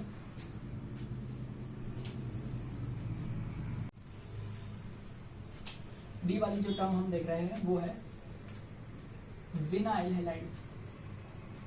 क्या नाम है? Vinyl halide. One of the most important term जो एग्जाम में बहुत पूछी जाती है, दैट इज विनाइल हैलाइड। ठीक है, तो डेफिनेशन देखते हैं विनाइल हैलाइड क्या कहता है हमसे, है ना। देखिए, कंपाउंड इन विच, है ना, हैलोजन एटम कितने हैं? एक, क्योंकि मोनो हैलोजन चल रहा है भाई, है ना। In which halogen atom is present on sp2 hybridized carbon atom। मस्त डेफिनेशन है देख, compounds in which halogen atom is present on, बोलो, sp2 हाइब्रिडाइज्ड कार्बन एटम। इसके पहले वाला क्या था? sp3 hybridized carbon atom. अब ये वाला क्या है? sp2 hybridized carbon atom. sp2 hybridized carbon atom यानी क्या होता है बता मेरे को? sp2 हाइब्रिडाइज्ड कार्बन एटम यानी carbon involved in double bond. ठीक है, ऐसा कार्बन जो डबल बॉन्ड के अंदर इन्वॉल्व है उसका हाइब्रिडेशन sp2 होता है। ठीक है, अगर उस कार्बन के ऊपर हाइड्रोजन प्रेजेंट है तो उसे हम विनाइल हैलाइड ऐसे कहते हैं। तो इसका अगर मैं तेरे को रिप्रेजेंटेशन पूछूं, ठीक है, तो वो कैसा हो जाएगा बता? रिप्रेजेंटेशन कैसे हो जाएगा उसका? कुछ इस तरह से हो जाएगा कि नहीं? R R carbon carbon double bond, और इस डबल बॉन्ड वाला जो कार्बन है ये sp2 हाइब्रिडाइज्ड है। ऑब्वियसली ये भी डबल बॉन्ड में है तो ये भी sp2 हाइब्रिडाइज्ड है, पर sp2 हाइब्रिडाइज्ड वाले पे हैलोजन प्रेजेंट है। तो ऐसे टाइप का जो कंपाउंड होता है इसे हम विनाइल हैलाइड कहते हैं। तो उम्मीद है कि ये समझ में आ रहा होगा। अच्छा, क्या मैं इसको हैलो अल्कीन में कंसीडर कर सकता हूँ क्या? बता ना मेरे को, जरा सोच समझ के बता कि क्या मैं इसको हैलो अल्कीन के अंदर कंसीडर कर सकता हूँ। देख, अगर मैं कोई एग्जाम्पल लेता हूँ, समझ इस तरह से मैंने कुछ एग्जाम्पल लिया हुआ है, ठीक है, इस तरह से मैंने एक एग्जाम्पल लिया है, ठीक है। तो बता मेरे को ये मोनो हैलोजन डेरिवेटिव है कि नहीं? सर इस पूरे कंपाउंड में मेरे को तो एक ही हैलोजन दिखाई दे रहा है, तो ये मोनो हैलोजन डेरिवेटिव है। सही। अच्छा, क्या ये अल्काइल हैलाइड है? अल्काइल हैलाइड के लिए जो हैलोजन है वो sp3 कार्बन पर होना चाहिए, sp3 हाइब्रिडाइज्ड कार्बन पर होना चाहिए। यहाँ पर तेरा जो हैलोजन एटम है वो इस कार्बन पर अटैच्ड है, और ये जो कार्बन है बेटा, ये देखो डबल बॉन्ड में इन्वॉल्व है, तो इसका हाइब्रिडेशन स्टेट sp2 हो गया। करेक्ट, तो ये अल्काइल हैलाइड नहीं है। ठीक है, तो डेफिनेशन के थ्रू ये क्या हो गया? ये जो हैलोजन है वो sp2 हाइब्रिडाइज्ड कार्बन पर प्रेजेंट है, मतलब ये विनाइल हैलाइड की कैटेगरी है बेटा। इसको विनाइल हैलाइड कहना चाहिए। किसके टाइप में आ गया बेटा? विनाइल हैलाइड के टाइप में आ गया। ठीक है, अब क्या मैं इसको हैलो अल्कीन ऐसे बोल सकता हूँ क्या? देख ध्यान से, क्या इसमें जो कार्बन की पैरेंट चेन है वो अल्कीन है? हाँ। और इस पैरेंट चेन के अंदर से हाइड्रोजन हटा के आपने हाइड्रोजन लगाया है? हाँ ऑब्वियसली, यहाँ पर एक हाइड्रोजन होगा, उसी को तो रिप्लेस करके हाइड्रोजन लगाया हुआ है। तो इसका मतलब ये जो है वो हेलो अल्कीन का कैटेगरी है। तो हेलो अल्कीन के अंदर विनाइल हैलाइड आता है। ठीक है, उम्मीद है ये भी समझ में आ रहा होगा आपको। ठीक है, चलिए तो इसके कुछ एग्जांपल्स जो है हम देख सकते हैं। जैसे ये जो कंपाउंड है आप देख सकते हैं यहाँ पर। ठीक है, फेमस कंपाउंड बता रहा हूँ मैं आपको। ठीक है, देखिए फेमस कंपाउंड ये वाला इस तरह से। ठीक है, CH2CHX, ये बहुत फेमस कंपाउंड है। ठीक है, ये जो कंपाउंड है इसका नाम ही विनाइल हैलाइड है। इस कंपाउंड का नाम क्या है? Vinyl halide. क्यों? अगर मैं विनाइल ऐसा बोलता हूं ना तो क्या होता है? Hydrogen attachment sp2 hybridized carbon atom, यानी carbon to carbon double bond. यानी ये सबसे छोटा ऐसा कंपाउंड है जो इस डेफिनेशन को फॉलो करता है। यानी ये ऐसा पहला कंपाउंड है जो इस डेफिनेशन को फॉलो करता है, इसलिए इसका नाम ही विनाइल हैलाइड रख दिया गया है। ठीक है, तो ये वेरी फेमस इंपॉर्टेंट नेम जिसका नाम है विनाइल हैलाइड। इसका ऑब्वियसली भाई कॉमन सेंस है ना, अगर इधर क्लोरीन लगाया होता तो तू विनाइल क्लोराइड बोलता है ना। समझ, अगर ऐसा बनाया होता ऐसा तो उसको क्या बोलता? Vinyl chloride. ठीक है, अभी ये विनाइल क्लोराइड नहीं याद आएगा तो नहीं चलेगा। पॉलीमर केमिस्ट्री में पीवीसी का पाइप याद आया? विनाइल क्लोराइड उसका मोनोमर था, तूने उससे पॉलीविनाइल क्लोराइड, अरे यही तो था, उसमें बस क्लोरीन मैंने ऐसा ऊपर लिखा था, है ना। कुछ याद आता है कि नहीं तुम लोग को? गधे कहीं के।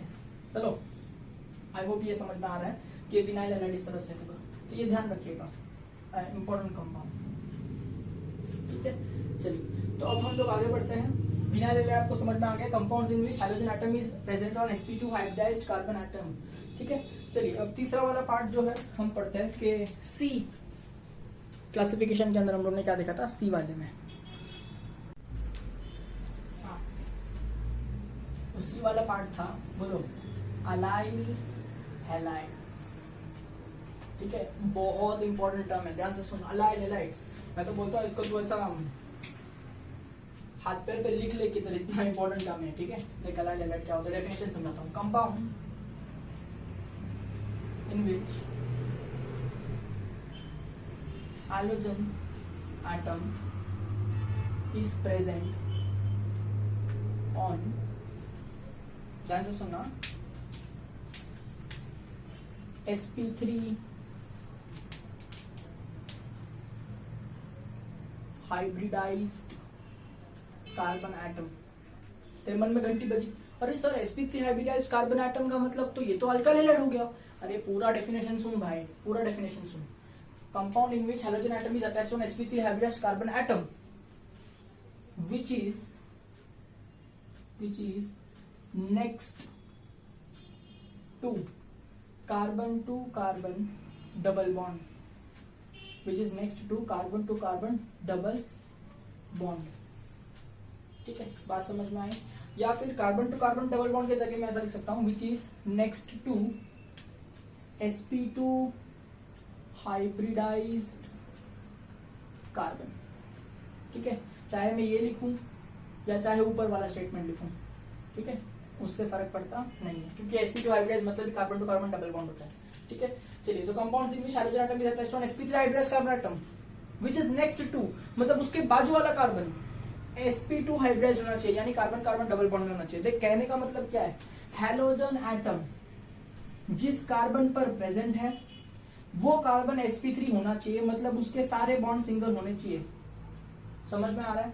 पर इसके बाजू वाला जो कार्बन है, इसके बाजू वाला, यहाँ पे भी हो सकता है, यहाँ पे भी हो सकता है, यहाँ पे भी हो सकता है, कॉमन सेंस। इसके बाजू वाला जो कार्बन है वो sp2 होना चाहिए, यानी वो डबल बॉन्ड में इन्वॉल्व होना चाहिए। तो ऑब्वियसली इधर भी कार्बन होगा कि नहीं, तो ऐसा कुछ पैटर्न बनना चाहिए। ठीक है, क्या हैलोजन एटम जो है वो ऐसे कार्बन को अटैच्ड है जो sp3 हाइब्रिडाइज्ड है, विच इज नेक्स्ट टू, यानी उसके बाजू वाला कार्बन sp2 हाइब्रिडाइज्ड होना चाहिए, या फिर carbon to carbon double bond में इन्वॉल्व होना चाहिए।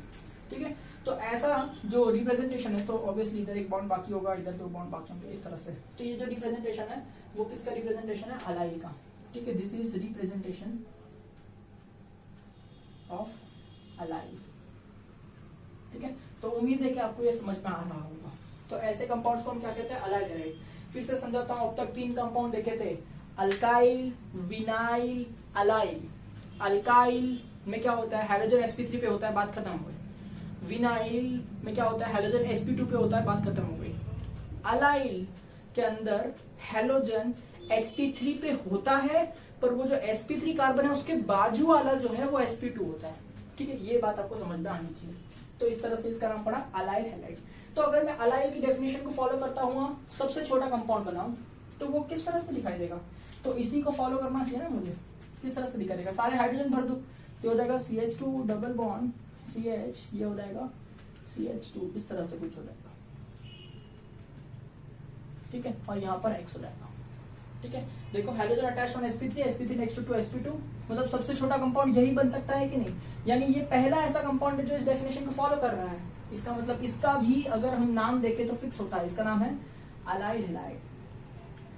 बोल पड़ा, इसका नाम क्या है, allyl halide. A very famous common name है, बहुत फेमस कॉमन। अलाइल हैलाइड बोलूं तो तेरे को यही स्ट्रक्चर आना चाहिए दिमाग में, पर अगर मैं अलाइल हैलाइड ऐसा बोलूं तो ये भी समझ में आना चाहिए कि भाई ऐसा कुछ पैटर्न की मैं बात कर रहा हूँ। ठीक है, चलिए, तो ऑब्वियसली मैंने बोल इधर क्लोरीन लिखा होता तो तू क्या लिखता, अलाइल क्लोराइड। ब्रोमीन लिखा होता तो क्या लिखता, अलाइल ब्रोमाइड। आयोडीन लिखा होता तो अलाइल आयोडाइड, इस तरह से। तो उम्मीद है कि आपको अलाइल हैलाइड में अच्छी तरह से समझा पा रहा हूँ। ठीक है, फिर से सुनिएगा, अलाइल का डेफिनेशन ये होता है कि हैलोजन sp3 पे होना चाहिए, लेकिन उसके बाजू वाला sp2 होना चाहिए। ठीक है, तो उम्मीद है बहुत सिंपल होगा ये। नेक्स्ट डी वाला हम पढ़ते हैं अभी। डी वाले में मैंने क्या कहा, ठीक है, आपने तो बनाया होगा ना नोटबुक में चार्ट। ठीक है, तो चार्ट में देख के बताइए ये जो डी वाला था उसका नाम क्या था। डी वाले का नाम था, अगर आपने चार्ट नहीं बनाया आप फंस जाएंगे ना, बहुत पछताएंगे। मैं बोल रहा हूँ, मैं जैसे जैसे पढ़ा रहा हूँ साथ में ही लिखते चलो, उसी तरह से पढ़ाई करो। ठीक है, डी वाला जो था वो है बेंजाइल हैलाइड। ठीक है, डी वाला पार्ट क्या है, बेंजाइल हैलाइड। चलिए इसका डेफिनेशन देखते हैं, बहुत ही अच्छा है कंपाउंड। देखो, compounds in which halogen atom X चलता पूरा, halogen atom is present on ध्यान से सुनना, sp3 hybridized कार्बन एटम। घंटी बजी दिल में फिर से, है ना, कि सर sp3 हाइब्रिडाइज्ड कार्बन पे जो हाइड्रोजन प्रेजेंट है वो तो अल्काइल हैलाइड होता है। अरे भाई सही बोला तूने, लेकिन डेफिनेशन तो पूरा सुन। बेंजाइल में क्या है definition, compounds in which hydrogen atom is present on sp3 hybridized carbon atom which is next to, ध्यान से सुनना, बेंजीन रिंग और एरोमेटिक रिंग। बेंजीन रिंग और एरोमेटिक रिंग। ठीक है, बताओ क्या मतलब होगा इसका। Compounds in which halogen atom is present on sp3 hybridized carbon atom which is next to benzene ring. अरे भाई हैलोजन जो है वो ऐसे कार्बन पर होना चाहिए जो sp3 है, मतलब इसके सारे बॉन्ड सिंगल हो गए, ये बात होता है। पर इसके बाजू वाला जो है वो इस बार बेंजीन रिंग होना चाहिए। तो इसके बाजू वाला अगर बेंजीन रिंग में बनाऊं तो किस तरह से होगा, एक थोड़ा गलत हो गया, सही बनाना है, कोई भी ऐसा बना दे बस। ठीक है, हो गया। ठीक है, इस तरह से मैंने बनाया बेंजीन रिंग, करेक्ट। तो बता इसके अंदर जो है वो ये जो कंपाउंड है इसमें hydrogen is attached on this carbon, इसके चारों बॉन्ड सिंगल है, तो ये क्या होगा sp3 हाइब्रिडाइज्ड कार्बन एटम। ठीक है, which is next to, carbon की बात नहीं कर रहा हूं मैं, which is next to benzene ring. क्या इस पे डायरेक्ट बेंजीन रिंग है, हाँ, या फिर एरोमेटिक रिंग है, हाँ, तो इस कंपाउंड को मेरे को क्या कहना चाहिए, बेंजाइल हैलाइड कहना चाहिए। तो चलो इस डेफिनेशन को फॉलो करता हुआ अगर मैं सबसे छोटा कंपाउंड बनाऊं तो बोलो जो बॉन्ड्स खाली है वहां पर हाइड्रोजन लगाना चाहिए, यहाँ पर और यहाँ पर हाइड्रोजन आएगा कि नहीं। तो क्या कंपाउंड बनेगा, कुछ इस तरह से बनेगा, एक बेंजीन रिंग है, फिर आप सर्कल भी बना सकते हैं बीच में, डजंट मैटर, रेजोनेटिंग स्ट्रक्चर भी बोल सकते हैं। उसके ऊपर एक कार्बन है, उसके ऊपर 2 हाइड्रोजन और एक हाइड्रोजन है। ठीक है, इस डेफिनेशन को फॉलो करता हुआ ये सबसे छोटा कंपाउंड है, सबसे पहला कंपाउंड होगा कि नहीं। तो बोलो इसका नाम फिक्स कर दिया गया, इसका नाम क्या कर दिया गया, बेंजाइल हैलाइड, ठीक है। ऑब्वियसली यहाँ क्लोरीन होगा तो आप बेंजाइल क्लोराइड बोलोगे, ब्रोमीन होगा तो बेंजाइल ब्रोमाइड बोलोगे, आयोडीन होगा तो बेंजाइल आयोडाइड बोलोगे, ठीक है। इस तरह से ये जो कंपाउंड है very famous important common name में हमने बता दिया, ठीक है। तो उम्मीद है कि आपको ये समझ में आ रहा होगा कि बेंजाइल हैलाइड क्या होता है। फिर से मैं आपको एक्सप्लेन कर रहा हूँ, मुझे मालूम है ये बहुत कंफ्यूजिंग पार्ट है, इसलिए मैं आपको घड़ी घड़ी एक ही चीज एक्सप्लेन कर रहा हूँ ताकि आपके दिमाग में बैठ जाए। 4 पढ़े अब तक। सबसे पहले अल्काइल, हैलोजन sp3 पे होगा, बात खत्म। दूसरा number vinyl, halogen sp2 hybridized carbon पे होगा, बात खत्म। तीसरा वाला अलाइल, जो हैलोजन है वो sp3 पर होगा पर उसके बाजू वाला sp2 होगा, बात समझ में आ गई, करेक्ट। फोर्थ वाला बेंजाइल, हैलोजन जो है वो sp3 पे होगा पर उसके बाजू वाला बेंजीन रिंग होगा, ठीक है। उम्मीद है कि ये समझ में आ रहा होगा कि चारों के चारों टाइप कैसे पढ़ाए हैं, ठीक है। चलिए आगे बढ़ते हैं। अच्छा, आगे बढ़ने से पहले एक मुझे ऐसा लगता है एक एंट्रेंस एग्जाम का पॉइंट है, बहुत इंपॉर्टेंट पॉइंट है, जरा डिस्कस कर लेता हूँ। देखिए, अगर इस एग्जाम्पल में भी आप देखते हैं बेंजाइल में, तो जो हाइड्रोजन अटैच्ड है वो sp3 हाइब्रिडाइज्ड कार्बन आइटम है, उसके बाजू वाला ये जो कार्बन है, जरा इसका हाइब्रिडाइजेशन चेक करो, क्या है। ये जो कार्बन है वो डबल बॉन्ड में इन्वॉल्व है, यानी ये जो है वो तो sp2 है। अच्छा, तो डेफिनेशन के हिसाब से क्या हो रहा है, halogen attached to sp3 hybridized carbon atom which is next to sp2, मतलब डेफिनेशन के हिसाब से तो ये अलाइल की कैटेगरी में आना चाहिए। डेफिनेशन के हिसाब से ये किस में आना चाहिए, अलाइल की कैटेगरी में आना चाहिए। पर ध्यान से सुनिए, अलाइल की कैटेगरी में आने के लिए sp3 next to sp2 hybridized carbon atom ऐसा कहा था, पर यहाँ पर तो पूरा बेंजीन रिंग है ना, पूरा बेंजीन रिंग अगर है तो इस डेफिनेशन के अंदर है, ठीक है। मतलब इसको अलाइल के नजरिए से देखे तो भी सही है, पर ज्यादा बेटर नजरिया क्या है कि बेंजीन रिंग होनी चाहिए, क्योंकि उसका पूरा एक टाइप बनाया गया है, ठीक है। तो अलाइल के नजरिए से इसको देखोगे तो रॉन्ग आंसर नहीं आएगा, लेकिन मैं इसको पर्टिकुलरली अलाइल नहीं कहूंगा, मैं इसको बेंजाइल ही कहूंगा, बिकॉज sp3 के बाजू में बेंजीन रिंग है, ये हमको पहले दिखाई देता है एज कम्पेयर टू सोचू के कौन से हाइब्रिडाइज्ड कार्बन आइटम पे, ठीक है। तो थोड़ा दिमाग लगाना और कंफ्यूज होने की जरूरत नहीं है, 4 टाइप मैंने आपको पढ़ाया अब तक, ठीक है। चलिए, तो अब जो ई वाला है 5th टाइप, उस पर आते हैं, ठीक है। आपकी बुक में अगर आपने चार्ट बनाया है, अगर नहीं आपको तो बनाना ही था चार्ट साथ में, ठीक है। तो मुझे बताएंगे कि जो ई वाला पार्ट है वो क्या है।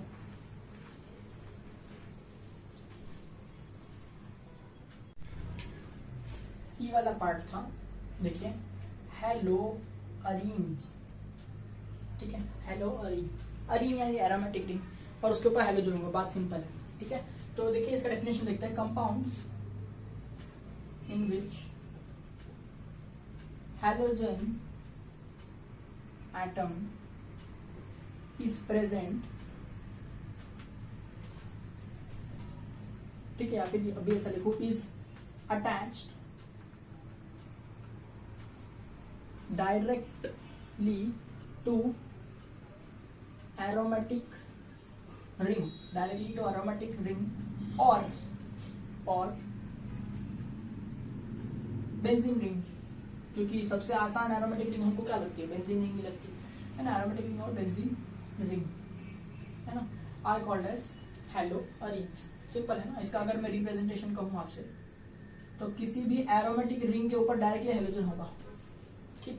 मतलब देखिए एग्जांपल में देखिए, अगर मैं आपसे कहता हूँ ये बेंजीन रिंग है, ठीक है, और इस बेंजीन रिंग के अंदर यहाँ पर सब जगह हाइड्रोजन है, हर कार्बन के ऊपर, मैंने समझो ये वाला हाइड्रोजन जो हटा दिया, उसके जगह हाइड्रोजन लगा दिया, तो बात खत्म हो गई, है ना। Hydrogen is present directly on benzene ring, ठीक है। तो ये तो बहुत सिंपल है, किसका डेफिनेशन हो गया, बोलो, हेलो अरीन का डेफिनेशन हो गया। ये जो कंपाउंड है वो किस में आ गया, हेलो अरीन के अंदर, ठीक है। लेकिन अगर हम हाइब्रिडाइजेशन पॉइंट ऑफ व्यू देखें, कंफ्यूज मत होना, हाइब्रिडाइजेशन पॉइंट ऑफ व्यू देखें तो क्या हो रहा है, देखो, हेलोजन जो है वो ऐसे कार्बन पर प्रेजेंट है जो डबल बॉन्ड में इन्वॉल्व है, मतलब ये जो कार्बन, इसका हाइब्रिडेशन क्या है, sp2। तो देखो, halogen is present on sp2 hybridized carbon item, ये किसका डेफिनेशन था, सही पहचाना आपने, ये विनाइल का डेफिनेशन था कि हेलोजन जो है वो डायरेक्टली किस पे होना चाहिए, sp2 पे होना चाहिए। तो ये जो है एक्चुअली विनाइल के नजरिए से देखे तो करेक्ट है कि हेलोजन जो है वो sp2 पे है, पर ज्यादा बेटर वे क्या है, हेलो अरीन, हेलोजन जो है वो डायरेक्टली बेंजीन रिंग पे अटैच्ड है, ठीक है, इसलिए मैं इसे हेलो अरीन कहता हूँ, ठीक है। बात समझ में आई, मतलब एक JEE का पॉइंट मैं आपसे डिस्कस करता हूँ, ठीक है। देखिए यहां पर क्या है, एक बार डबल बॉन्ड कह रहे हैं, 2 डबल बॉन्ड है और 3 डबल बॉन्ड है, मतलब आप कोई भी कार्बन आइटम पकड़ो भाई, ये पकड़ो, ये पकड़ो, ये पकड़ो, ये पकड़ो, ये पकड़ो, ये कोई भी कार्बन एटम पकड़ो, sp2 हाइब्रिडाइज्ड है, समझे। उस पर आप हेलोजन लगाओगे तो डेफिनेशन विनाइल की बैठेगी। लेकिन मैं यहाँ पर क्या कह रहा हूँ, हेलोजन एटम जो है वो डायरेक्टली बेंजीन रिंग पे अटैच है, तो ऐसे कंपाउंड को हम लोग हेलोरिन कहते हैं, ये भी बात सही है ना। तो JW का एक पॉइंट है ना, ये हमको ये सिखाता है कि वन बेंजीन रिंग, या फिर ज्यादा अच्छी भाषा में बोलो तो one phenyl ring. Benzene ring के अंदर से जब हाइड्रोजन हट जाता है, जैसे अल्केन से हाइड्रोजन हटता है तो अल्काइल कहते हैं, वैसे यहाँ पर देखो बेंजीन से हाइड्रोजन हटने के बाद ही जो हाइड्रोजन आया है, तो बेंजीन से जब हाइड्रोजन हट जाता है तो हम लोग कहते हैं फिनाइल। बात समझ में आए। तो वन बेंजीन रिंग कहूं या वन फिनाइल रिंग ऐसा मैं कहूं, है ना, is equivalent to 3 vinyl systems, है ना, is equivalent to 3 vinyl systems.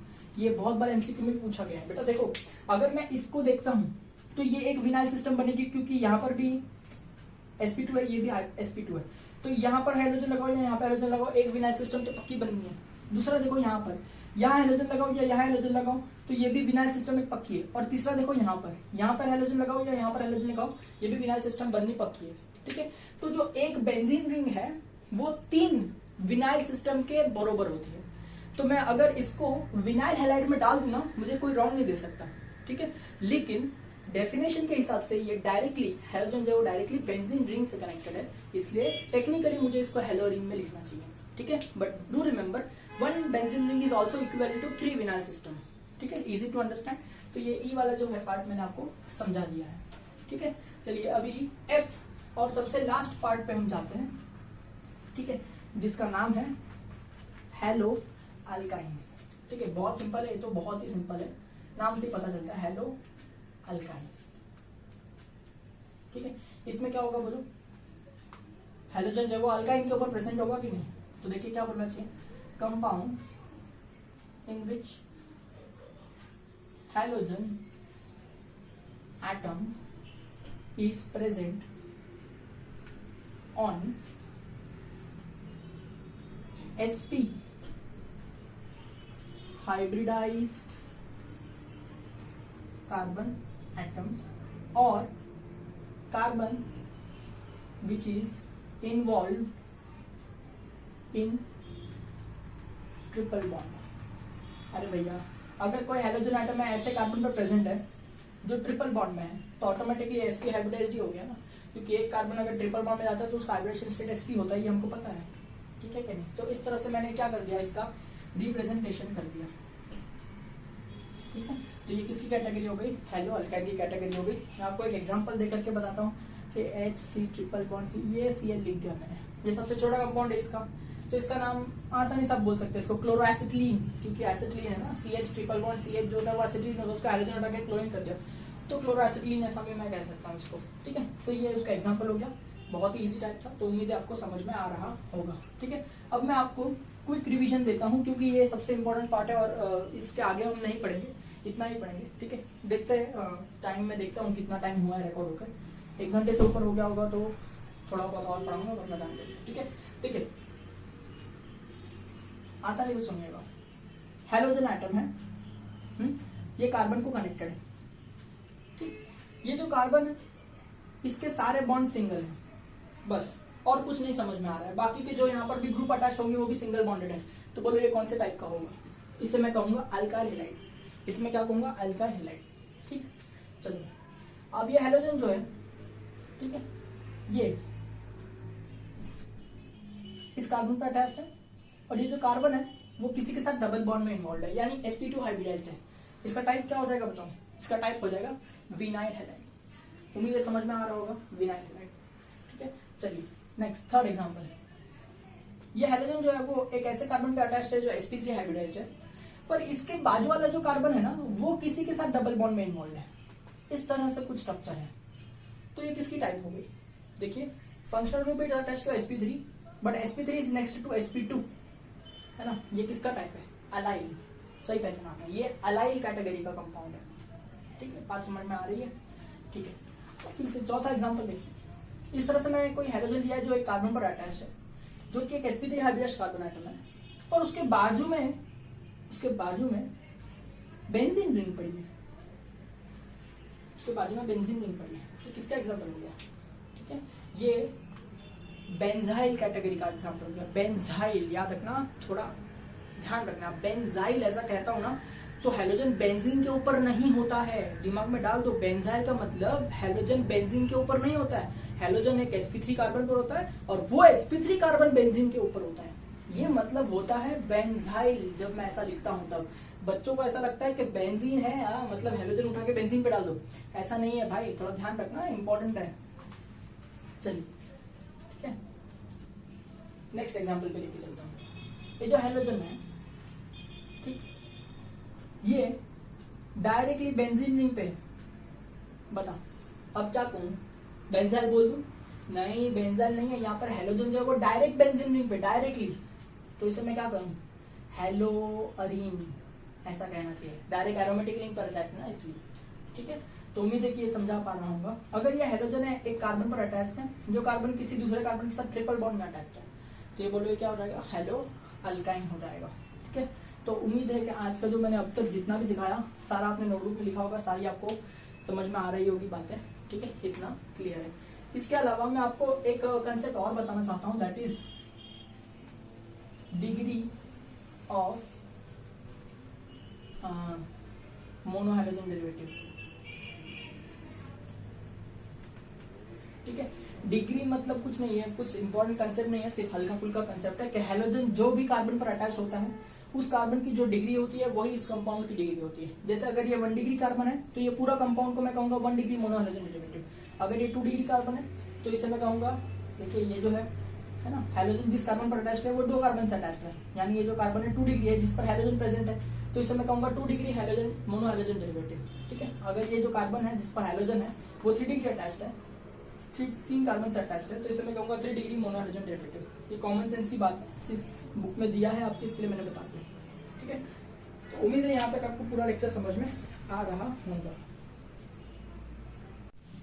चलिए आगे हम अगर इसको पढ़ते हैं, तो मैंने यहाँ पे मोनोहाइड्रोजन डेरिवेटिव तो आपको डिटेल में एक्सप्लेन कर दिया है। ठीक है, जो कि आपकी टेक्स्ट बुक में भी दिया गया है और वो भी हम लोग ने अच्छी तरह से डेफिनेशन और एग्जाम्पल के थ्रू, रिप्रेजेंटेशन के थ्रू देखा है। ठीक है, तो अब जो मैं पढ़ाने वाला हूँ वो टेक्स्ट बुक में दिया नहीं है, लेकिन एंट्रेंस एग्जाम्स में, कोई भी एंट्रेंस एग्जाम हो, जैसे सीईटी हो गया, जेईई हो गया, नीट हो गया, नाटा का जेईई वाला हो गया, ठीक है, सभी एग्जाम्स के अंदर कहीं ना कहीं यहाँ प्रॉब्लम आ जाती है बच्चों को। तो ये पार्ट मैं आपको बता रहा हूँ जो टेक्स्ट बुक में नहीं है, फिर भी बहुत इंपॉर्टेंट है। देखिए, दैट इज क्लासिफिकेशन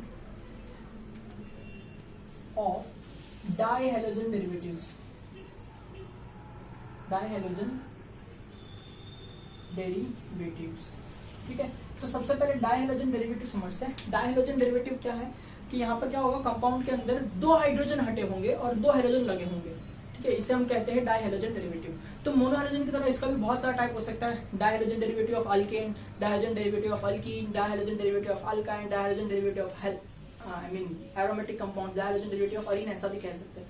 ठीक है, इसका भी बहुत सारे टाइप पॉसिबल है और बहुत सारे सब क्लासिफिकेशन भी बनेंगे, पर हमको जो डिस्कस करना है वो क्या है, डाइहैलोजन डेरिवेटिव्स ऑफ अल्केन।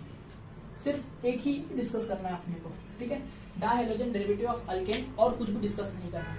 ठीक है, यानी क्या होगा, इसका डेफिनेशन अगर मैं कहूं आपसे तो क्या होगा, compounds in which 2 hydrogen atoms of alkane, है ना, are replaced by 2 hydrogen atoms. ठीक है, 2 hydrogen atom of alkane are replaced by 2 hydrogen atom. सिर्फ अल्केन का है ना, इसलिए मैं इसे कहूंगा डाइहाइड्रोजन डेरिवेटिव ऑफ अल्केन। ठीक है, तो ये जो है वो 2 टाइप में जाएगा। ठीक है, ध्यान से सुनना, और ये हमने 11th में पढ़ा भी है और मैंने आपको सिखाया भी है 11th के अंदर। अगर आप मेरे स्टूडेंट हैं तो जरूर मैंने आपको सिखाया होगा कि हमने 2 चीजें पढ़ी थी। एक था जिसको हम प्यार से कहते हैं जीडी, ठीक है, घंटी बज रही है, आपको याद आ रहा है, जीडी, और एक जिससे मैंने कहा था वीडी, याद आया? जीडी क्या था बताओ जरा, जेमिनल, क्या था, जेमिनल डाइहैलाइड, है ना, याद आया? और जो वीडी था वो क्या था, विसिनल डाइहैलाइड। ठीक है, तो बताओ जरा जेमिनल डाइहैलाइड ऐसा क्या होता है? जेमिनल का मतलब क्या होता है? देखो अगर मैं लिखूं कार्बन टू कार्बन की चेन, ठीक है, और एक ही कार्बन पर 2 हेलोजन जमे हुए हैं, देखिए एक ही कार्बन पर 2 हेलोजन जमे हुए हैं तो जेमिनल डाइहैलाइड ऐसा कहते हैं। और कार्बन की चेन जो होगी वो अल्केन की होगी। देखो carbon to carbon single bond बताया मैं, है ना। अल्केन के अंदर अगर आप 2 हाइड्रोजन को रिमूव करते हैं एक ही कार्बन पे से और उसी की जगह पे 2 हाइड्रोजन को अटैच करते हैं तो जो कंपाउंड पैदा होता है वो डाइहाइड्रोजन डेरिवेटिव तो होता ही है, और उसे मैं जेमिनल डाइहाइड्राइड ऐसा भी कहूंगा। ठीक है, वीडी क्या होता है? वीडी का मतलब होता है विसिनल, विसिनल का मतलब होता है नेबरिंग, नेबरिंग का मतलब होता है बाजू वाला। ठीक है, इसका मतलब क्या है? देखो अगर मैं कार्बन की चेन लेता हूं अल्केन की, ऑब्वियसली क्योंकि अल्केन का डेरिवेटिव पड़ रहा है, ठीक है, उसके अंदर अगर मैं बाजू बाजू वाले कार्बन पर से हाइड्रोजन हटा करके उस पर हाइड्रोजन लगाता हूं, है ना, बाजू बाजू वाले के, तो इसे कहते हैं विसिनल डाइहाइड्राइड। एक ही कार्बन पर 2 हाइड्रोजन जमे हुए हैं जेमिनल, बाजू बाजू वाले कार्बन पर 2 हाइड्रोजन है विसिनल। बात समाप्त हो गई यहाँ पे, है ना, जेमिनल डाइहाइड्राइड, विसिनल डाइहाइड्राइड। उम्मीद है कि आपको समझ में आ रहा होगा, रिवीजन करा रहा हूँ मैं, 11th का है ये। ठीक है, चलिए अगर मेरे को जेमिनल डाइहाइड्राइड का कॉमन नेम लिखना है, अगर मुझे जेमिनल डाइहाइड्राइड का कॉमन नेम लिखना है तो किस तरह से लिखना चाहिए? उसका एक पैटर्न है, इसे लिखते हैं अल्काइलिडीन डाइहैलाइड। कैसे लिखते हैं कॉमन नेम में बेटा? अल्काइलिडीन डाइहैलाइड। अरे IUPAC का तो अपना रूल सिस्टम होता है, वो तो बाद में देखेंगे हम लोग, ठीक है, नोमेनक्लेचर में, लेकिन अभी के लिए कॉमन नेम इंपॉर्टेंट। अल्काइलिडीन, लीडीन याद रखिएगा भाई, लीडीन लिखा हुआ आई दिखाई देना चाहिए, ठीक है, लीडीन। चलिए विसिनल का कॉमन नेम कैसे लिखते हैं जरा बताइए, है ना, कम ऑन, ये सब 11th का रिवीजन है। क्या होगा बोलो? ये होता है अल्काइलिन,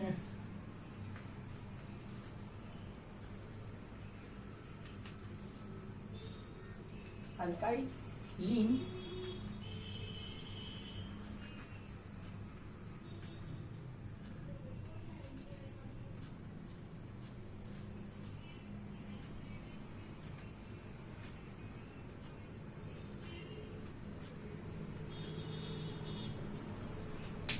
अल्काइलिन डाइहैलाइड। क्या कहते हैं बेटा इसे? अल्काइलिन डाइहैलाइड कहते हैं। ठीक है, तो उम्मीद है कि ये समझ में आ रहा होगा। ठीक है, इसका ऑब्वियसली अगर 2 कार्बन वाला हो तो प्रोपाइलिन, 3 कार्बन वाला, सॉरी 3 कार्बन वाला हो तो प्रोपाइलिन, 2 कार्बन वाला हो तो इथाइलिन, ऐसे रूट वर्ड हम लोग यूज करते रहेंगे। बट जेमिनल होगा ना, देखो मैं ऐसे समझता हूँ इसको, जेमिनल में हमेशा स्ट्रेस देता हूँ। देखो जेमिनल, एक कार्बन पे 2 हाइड्रोजन जमे हुए हैं, इसका कॉमन नेम अल्काइलिडीन आता है ना, स्ट्रेस आता है ये पढ़ने में। जेमिनल, एक कार्बन पे 2 हाइड्रोजन जमे हुए हैं, ठीक है, अल्काइलिडीन इसका कॉमन नेम होता है डाइहैलाइड, करेक्ट। और ये तो बहुत आसान है, विसिनल यानी बाजू बाजू वाले कार्बन पर 2 हाइड्रोजन होंगे और इनका कॉमन नेम होता है विसिनल डाइहैलाइड।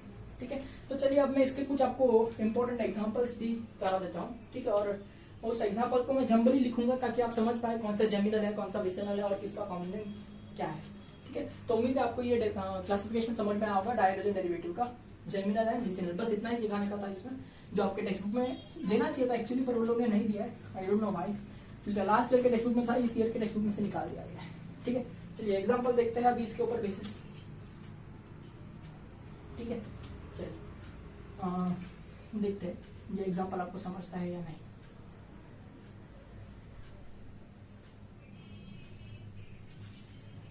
इस तरह से देखो लिखा है, क्या होगा बोलो? क्या आपको यहाँ पर 2 हाइड्रोजन दिखाई दे रहे हैं इस कंपाउंड में? हाँ, तो ये हो जाएगा डाइहाइड्रोजन डेरिवेटिव, करेक्ट। किसका? इसका पैरेंट चेन देखो, carbon to carbon single bond यानी अल्केन, तो ये होगा डाइहाइड्रोजन डेरिवेटिव ऑफ अल्केन। तो उसमें 2 टाइप थे, जेमिनल एंड विसिनल। ये देखो दोनों हाइड्रोजन आइटम जो है वो बाजू बाजू के कार्बन पे लगे हुए, तो ये होगा विसिनिटी में है ना, नेबर में है, इसलिए हम कहेंगे इसको विसिनल डाइहाइड, करेक्ट। तो ये इसका जो कैटेगरी है वो क्या हो जाएगा? विसिनल डाइहाइड। चलिए इसका कॉमन नेम बताइए कि इसका कॉमन नेम क्या होगा? ठीक है, विसिनल डाइहाइड का कॉमन नेम हम कैसे लिखते हैं?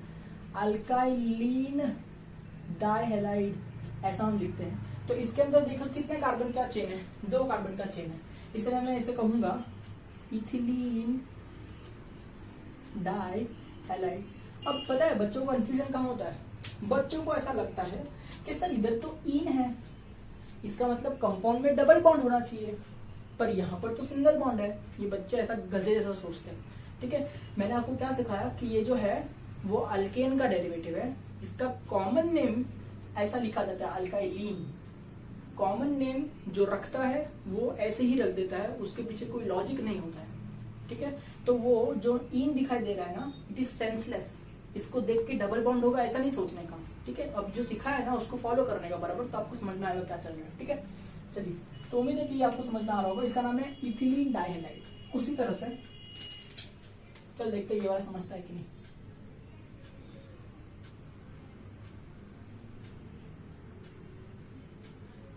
एक ये एग्जांपल देता हूँ और एक एग्जांपल और देता हूँ।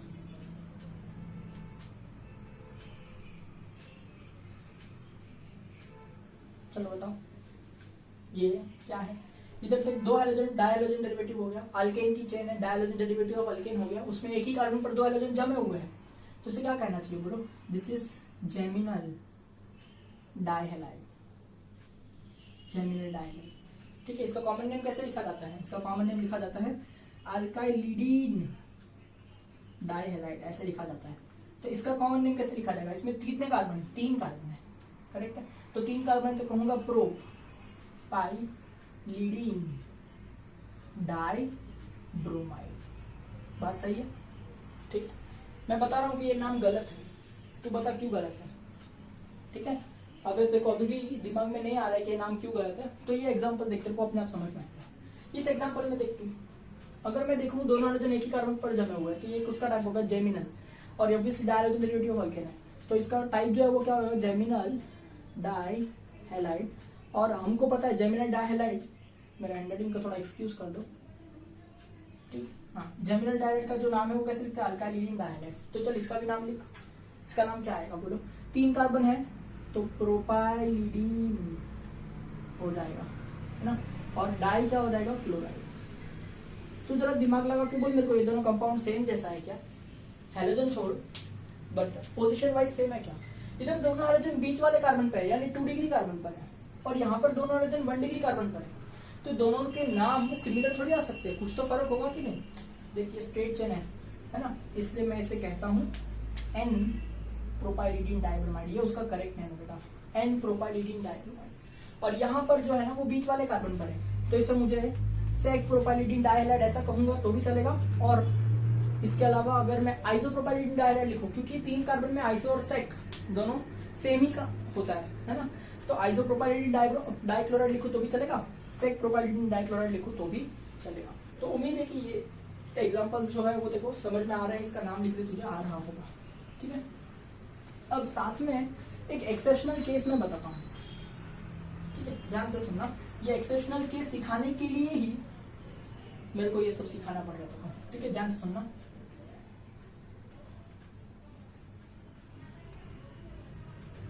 देख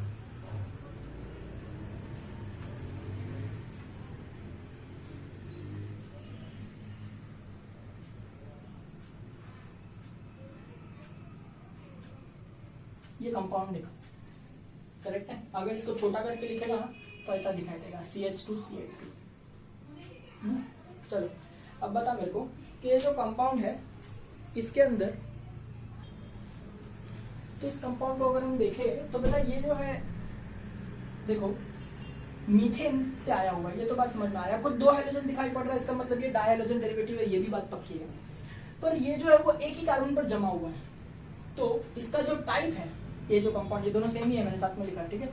तो ये जो टाइप है ये क्या है बेटा? ये है जेमिनल डाइहैलाइड। बात सही है। जेमिनल डाइहैलाइड का कॉमन नेम हम कैसे लिखते हैं? अल्काइलिडीन डाइहैलाइड, ऐसे लिखते हैं कि नहीं, ठीक है। तो इसका जो नाम है वो कैसा लिखना चाहिए, ठीक है। तो आप बोलेंगे यानी एक्सपेक्टेड, है ना, आपको क्या लगता है कि इसका नाम कैसे लिखना चाहिए? अल्काइलिडीन यानी 1 कार्बन वाला है तो मिथाइलिडीन ऐसा लिखना चाहिए कि नहीं? तो एक्सपेक्टेड क्या है कि आप लिखेंगे मिथाइलिडीन डाइक्लोराइड, है कि नहीं? आपको ऐसे ही लगेगा कि इसका नाम क्या होना चाहिए? Methylidene dichloride. बट एक्चुअली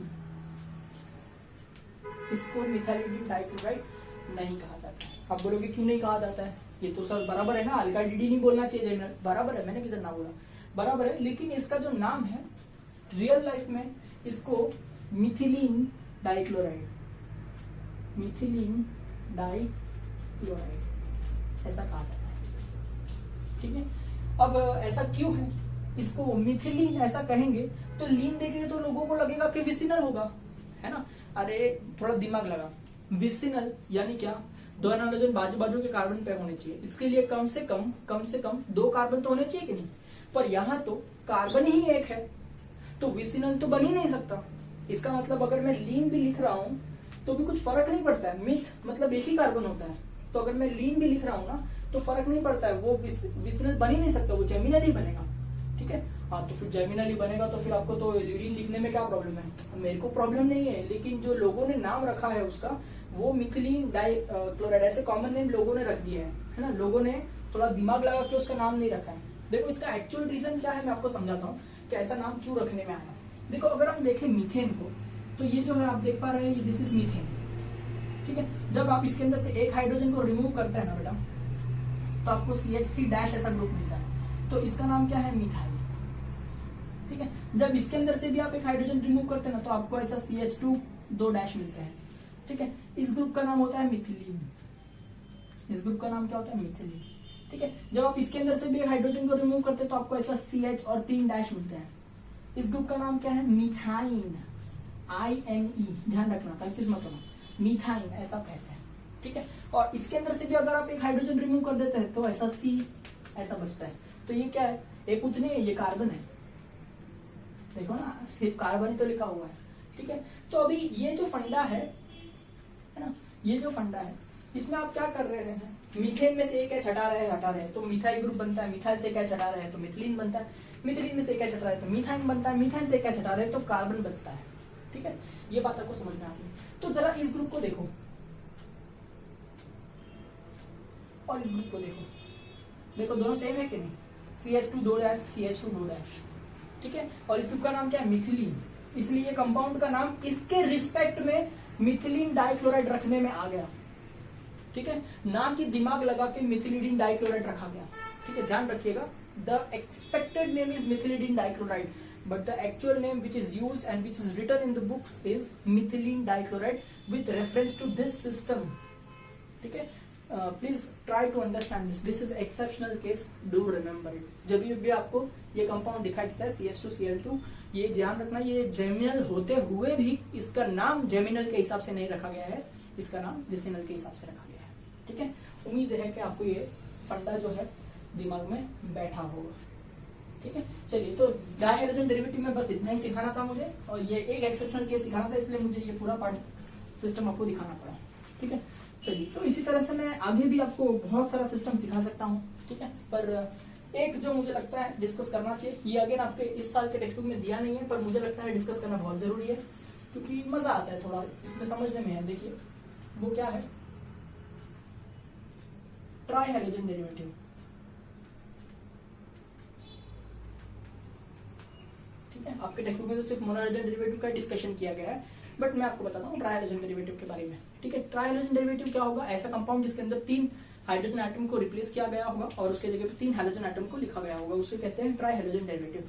ये भी होता है try hydrogen derivative of alkane, try hydrogen derivative of alkyne, try hydrogen derivative of alkyne, ऐसा भी बहुत सारा सब क्लासिफिकेशन, सब टॉपिक्स इसके अंदर हो सकता है। बट हम किस पे डिपेंड कर रहे हैं, हम आई मीन किस पे पढ़ रहे हैं, try hydrogen derivative of alkyne.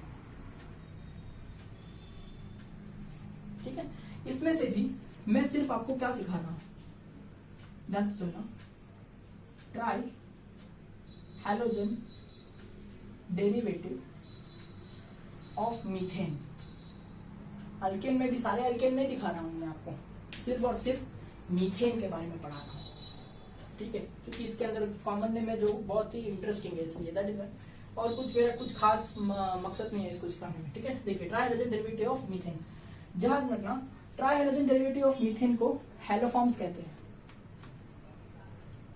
क्या कहते हैं बेटा, हैलोफॉर्म्स कहते हैं। ठीक है, देखिए methane CH4, tri hydrogen derivative बनाना है तो इसमें से 3 हाइड्रोजन को रिप्लेस करना होगा, यानी 3 हाइड्रोजन को रिमूव करना होगा और उसके जगह पे 3 हैलोजन को लाना होगा। तो मैं ऐसा लिख रहा हूं, 3 हाइड्रोजन हटाया और उसके जगह पे 3 हैलोजन को ऐड कर दिया। तो ये जो है वो किस तरह से लिखेगा कि कार्बन जो है इसका जो 4 बॉन्ड है इसमें एक हाइड्रोजन बचा हुआ है, ठीक है, और 3 हाइड्रोजन हट करके 3 हाइड्रोजन आ चुके हैं, इस तरह का कुछ दिखाई दे रहा है। और ये जो होता है इसे हम कहते हैं हेलो फॉर्म। इसे हम क्या कहते हैं? Hello form. ध्यान रखिएगा, हेलो फॉर्म का फंडा कुछ ऐसा दिखाई देता है, CHX3, ठीक है। अरे भाई यही लिखा है, ठीक है। तो इसके अंदर देखिए, अगर मैं इस तरह से लिखता हूं CHCl3, तो ये क्या हो जाएगा? CH, इधर भी Cl, इधर भी Cl, इधर भी Cl, स्ट्रक्चर तो आपको आ ही जाएगा। तो ऐसे मैं लिख सकता हूँ CHBr3, तो इधर क्या हो जाएगा? CH। किधर भी लिखना तू, किधर भी लिख, क्या फर्क पड़ता है? H इधर लिख, इधर लिख, इधर लिख, और स्ट्रक्चर तो यही होने वाला है, ठीक है। सेम तरह से मैंने लिखा CHI3, तो ये क्या हो जाएगा? इधर I, इधर I, इधर I, इधर H। इस तरह से मैंने लिखा CHF4, तो ये मैंने कोई भी ऑर्डर लिखा है, ऐसा जरूरी नहीं है फ्लोरीन, क्लोरीन, ब्रोमीन के ऑर्डर में लिखूं, मेरी मर्जी, मेरे को जैसा लिखना है लिखूं, ठीक है। तो ये सब के सब जो टाइप है कहीं ना कहीं इसके जैसा दिखाई दे रहा है। आप सिर्फ हाइड्रोजन चेंज कर रहे हैं ना, हाइड्रोजन, क्लोरीन, ब्रोमीन, आयोडीन ऐसा रख रहे हैं आप, तो इस तरह से बन रहा है, ठीक है। तो ये जो कंपाउंड है सारे के सारे जो है उसको हेलोफॉर्म ही कहेंगे, बट ये जो है क्लोरीन से बना हुआ है ना, इसलिए इसे मैं कहूंगा क्लोरोफॉर्म। याद आया? क्लोरोफॉर्म है ना, वो सब मूवीज के अंदर ऐसा बताते हैं कि नहीं, ऐसा नाक पे क्लोरोफॉर्म रख देते हैं और फिर वो सामने वाला जो है वो बेहोश हो जाता है और इस तरह से किडनैप होता है एक्सेट्रा। अरे भाई ऐसा नहीं होता है, ये क्लोरोफॉर्म उठा करके आप ऐसा नाक पे रख दोगे कोई बेहोश, ऐसा नहीं होता है, ठीक है। ये जो क्लोरोफॉर्म है वो बहुत स्ट्रांग होना चाहिए, कम से कम 80-90% कॉन्सेंट्रेटेड, वो भी आप नाक पे रखेंगे कम से कम 40-50 सेकेंड तक, 1-1.5 मिनट तक कम से कम अगर आप नाक पे रखेंगे, तब जाके किसी आदमी के ब्लड स्ट्रीम के अंदर वो जो गैस है वो डिजोल्व होगा, तब जाके वो थोड़ा सा न्यूरोटिक हो जाएगा, ठीक है, तब जाके उसको थोड़ा सा चक्कर आएगा, ठीक है। बाकी ऐसा पिक्चर में दिखाते हैं, ऐसा रखा और 2 सेकंड के अंदर वो बेहोश हो गया, ऐसा कुछ होता नहीं है, ठीक है। ये सब बताने की बात है। एनीवे, क्लोरोफॉर्म ये जो है आपके लेबोरेटरी में रखा जाता है, ठीक है, ब्लैक कलर के बॉटल में रखा जाता है, ठीक है। एंट्रेंस एग्जाम्स में बहुत इंपॉर्टेंट पॉइंट भी आता है बेटा इसके ऊपर, कि क्लोरोफॉर्म को ब्लैक कलर के बॉटल में क्यों रखा जाता है, और मैं 2 मिनट में ये टॉपिक खत्म करने का ये एक्सप्लेन करता हूँ कि इसको ब्लैक बॉटल में क्यों रखा जाता है, ठीक है। हाँ, तो आगे बढ़ते हैं। इसका नाम क्या हो जाएगा बोलो? इसका नाम है ब्रोमोफॉर्म, ठीक है। इसका नाम क्या हो जाएगा? आयोडोफॉर्म, और इसका नाम हो जाएगा फ्लोरोफॉर्म, ठीक है। उम्मीद है आपको ये सब कुछ समझ में आया होगा। इसमें से देखो, क्लोरोफॉर्म का तो मैंने आपको यूज बता दिया, ठीक है। किडनैप करना ये यूज नहीं है उसका, इसका यूज क्या है? ये जो क्लोरोफॉर्म है ये ऑर्गेनिक सॉल्वेंट है, ठीक है, बहुत सारी चीजों को डिसॉल्व करने में ये काम आता है, लेबोरेटरी का एजेंट है, लेबोरेटरी में इसको यूज करते हैं बहुत जगह पे, ठीक है। पहले के जमाने में डॉक्टर इसका यूज करते थे, ब्लड स्ट्रीम में आपको इंजेक्ट करते थे, ताकि ऑपरेशन के टाइम पे आपको जो बेहोश करना पड़ता है, एनेस्थीसिया आपको जो देना पड़ता है, लोग डॉक्टर आज से 20-25 साल पहले अगर एनेस्थीसिया आपको देना होता था ना, तो डॉक्टर्स ये यूज करते थे। फिर हमको पता चला कि ये तो है ना अंदर जाके बॉडी को बहुत हार्म करता है और बॉडी को बहुत हार्म पहुंचाता है, ये इट इज वेरी टॉक्सिक, और इससे लोग मर भी सकते हैं, ठीक है। इसलिए डॉक्टर्स ने ये बंद कर दिया। आजकल नया कंपाउंड यूज करते हैं, वो मैं आपको अगले चैप्टर में जरूर सिखाऊंगा। देखो, chemistry is very interesting right now, पर आप लिखेंगे, पढ़ेंगे, समझेंगे तो ही, ठीक है। हाँ, तो ये बातें बताई। ब्रोमोफॉर्म का इतना कुछ खास यूज आपके बुक में दिया नहीं है, बट ये भी एक ऑर्गेनिक सॉल्वेंट ही है, बहुत अच्छा। आयोडोफॉर्म का बहुत ही इंपॉर्टेंट यूज है। जो आयोडोफॉर्म है ना, आप देखो कभी भी लाइफ में ना आप हॉस्पिटल में जाओ, तो आपको ना हॉस्पिटल के अंदर जाते ही ना एक हॉस्पिटल की स्मेल आती है, ठीक है। आप कोई भी हॉस्पिटल में चले जाओ, आपको एक स्पेशल हॉस्पिटल स्मेल आती है। वो जो स्मेल होती है वो हॉस्पिटल्स में ही पाई जाती है, बहुत बढ़िया स्मेल आती है। वो स्मेल जो होती है ना, उसको हम कहते हैं स्मेल ऑफ आयोडोफॉर्म, ठीक है। ऐसा क्यों कहते हैं? क्योंकि हॉस्पिटल्स वगैरह में जो पोछा मारा जाता है, ठीक है, तो वो अपने नॉर्मल फिनाइल से पोछा नहीं मारते, उसके अंदर जो पोछा मारते तो आयोडोफॉर्म प्रेजेंट होता है, आयोडोफॉर्म डालते हैं उसके अंदर, ताकि क्या है, जो आयोडोफॉर्म है वो बहुत ही अच्छा डिसइंफेक्टेंट, बहुत ही अच्छा एंटीसेप्टिक बनने की पोटेंशियल रखता है, ठीक है। तो ये आयोडोफॉर्म का जो स्मेल है, इस वजह से सभी हॉस्पिटल्स में आता है, और हम इसे हॉस्पिटल स्मेलिंग कंपाउंड ऐसा भी कहते हैं, ठीक है। इनफैक्ट एक और बात आपको बता दो, आयोडोफॉर्म जो है ये आपके स्कूल्स में ना टिंचर ऑफ आयोडीन बना करके रखते हैं, ठीक है। देखो, आपको लगता था स्कूल में होता है जनरली, मुझे ऐसा लगता है कि आजकल के स्कूल में भी होगा, मेरे स्कूल में तो था। हम कहीं गिर जाएंगे ना ग्राउंड पे, तो जो टीचर होती है ना, फिर हम लोग को फर्स्ट एड किट में से रेड कलर का कुछ ऐसा लगा के देती है, ठीक है। वो रेड कलर का क्या होता है? It is called as tincture of iodine, that is mixture of iodoform and some other disinfectants, ठीक है। तो एंटीसेप्टिक्स, नॉट डिसइंफेक्टेंट एक्चुअली। तो ये जो आयोडोफॉर्म है वो टिंचर ऑफ आयोडीन में भी होता है, ठीक है। उम्मीद है तो आपको ये समझ में आया होगा। आयोडोफॉर्म का यूज एंटीसेप्टिक होता है, याद रखिएगा, ठीक है, कीटाणु मारने की क्षमता रखता है। फ्लोरोफॉर्म का कुछ खास चीज आपके टेक्स्ट बुक के अंदर दिया हुआ नहीं है, बट अगेन मैं एक सॉल्वेंट की तरह इससे बोल सकता हूँ, ठीक है।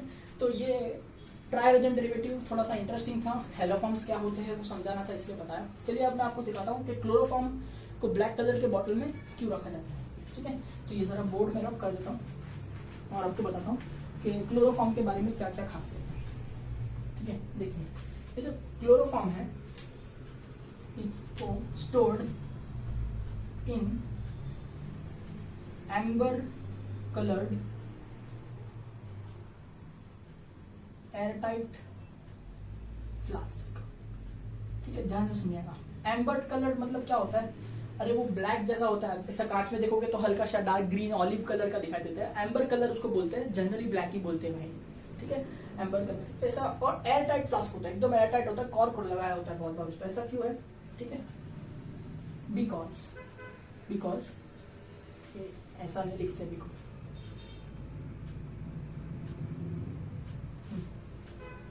sunlight and oxygen can decompose chloroform into phosgene। ठीक है, सनलाइट अगर उस पर गिरी, डायरेक्ट सनलाइट, ठीक है, या फिर ऑक्सीजन ज्यादा होगा उस बॉटल के अंदर, अगर आप उसको एयरटाइट नहीं रखेंगे ऑक्सीजन बढ़ जाएगा उसके अंदर, ज्यादातर रहेगा, तो क्या हो जाएगा? ये जो है वो डिकम्पोज हो जाएगा। It can decompose chloroform. Chloroform जो है वो डिकम्पोज हो जाएगा। किस में डिकम्पोज हो जाएगा? फॉस्जीन में डिकम्पोज हो जाएगा। और जो फॉस्जीन होता है ये क्या होता है? ये बहुत ही पॉइजनस गैस होता है, बहुत ही टॉक्सिक गैस होता है, ह्यूमन बॉडी के लिए बहुत ही पॉइजनस, बहुत ही टॉक्सिक होता है, ध्यान रखिएगा। ठीक है, तो कैसे होता है? देखो CHCl3, अगर इसमें इसको ऐसा लिखता हूँ, सनलाइट दे दूं, ठीक है, और अगर मैं इसको ऑक्सीजन के प्रेजेंस में रखूं तो ये डिकम्पोज हो जाएगा। तो ये जो रिएक्शन है वो डिकम्पोजिशन रिएक्शन है। डिकम्पोजिशन होने के बाद क्या हो जाएगा? फॉस्जीन बन जाए। फॉस्जीन क्या होता है? फॉस्जीन ऐसा दिखाई देता है, देखो,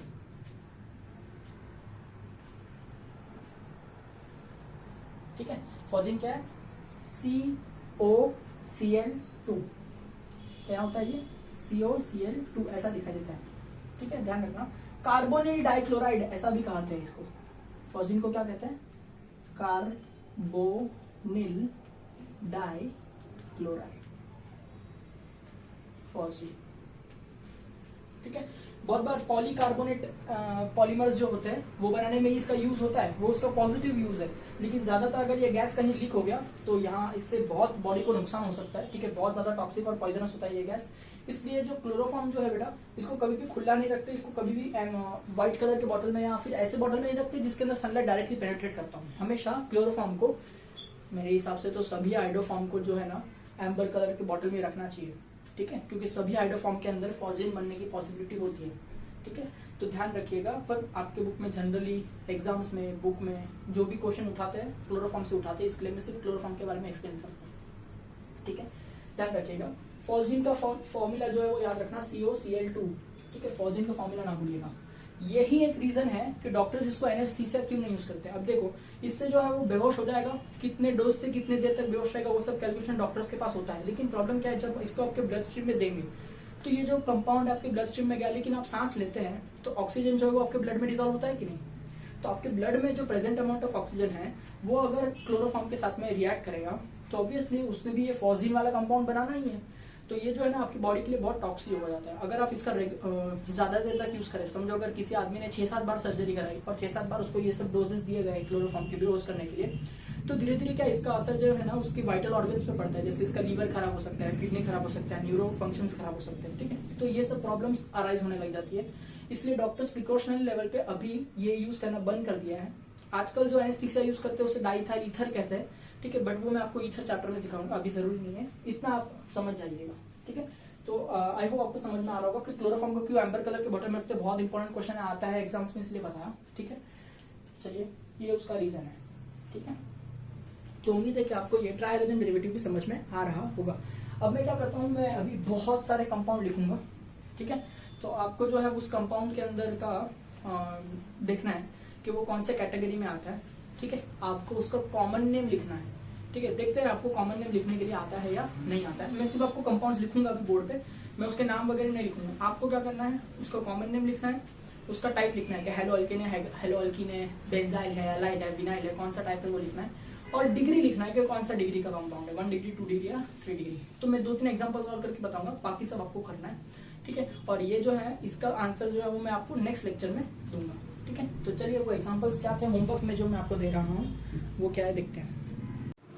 चलिए होमवर्क में मैं आपको देता हूँ ये 9 क्वेश्चंस मैंने यहाँ पे स्ट्रक्चर लिखे हैं और आपको उसका कॉमन नेम, टाइप और डिग्री बताना है, ठीक है। 1 2 3 4 5 6 7 8 और 9 कंपाउंड्स लिखे हैं यहाँ पर स्ट्रक्चर के थ्रू। आपको सिर्फ कॉमन नेम IUPAC मेरे को मालूम है आपको आता भी होगा, लेकिन वो नहीं लिखना है, वो हम नेक्स्ट लेक्चर में सीखेंगे कि IUPAC कैसे लिखते हैं। तो ये जो है इसका आपको कॉमन नेम लिखना है, टाइप लिखना है कि ये जो है वो मोनोहेलोजन है, डायहेलोजन है, उसके अंदर कौन सा टाइप है, एक्सेट्रा एक्सेट्रा, और डिग्री लिखना है कि कौन सा डिग्री अल्काइल हैलाइड है ये, ठीक है।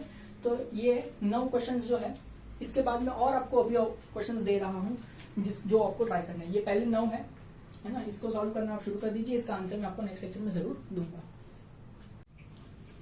और अगेन मैंने टोटल वो 9th पे खत्म किया, ये 10 11 12 13 14 15 16, ये नंबर मिस्टेक कर दिया इधर, ये 17 और ये 18, ठीक है।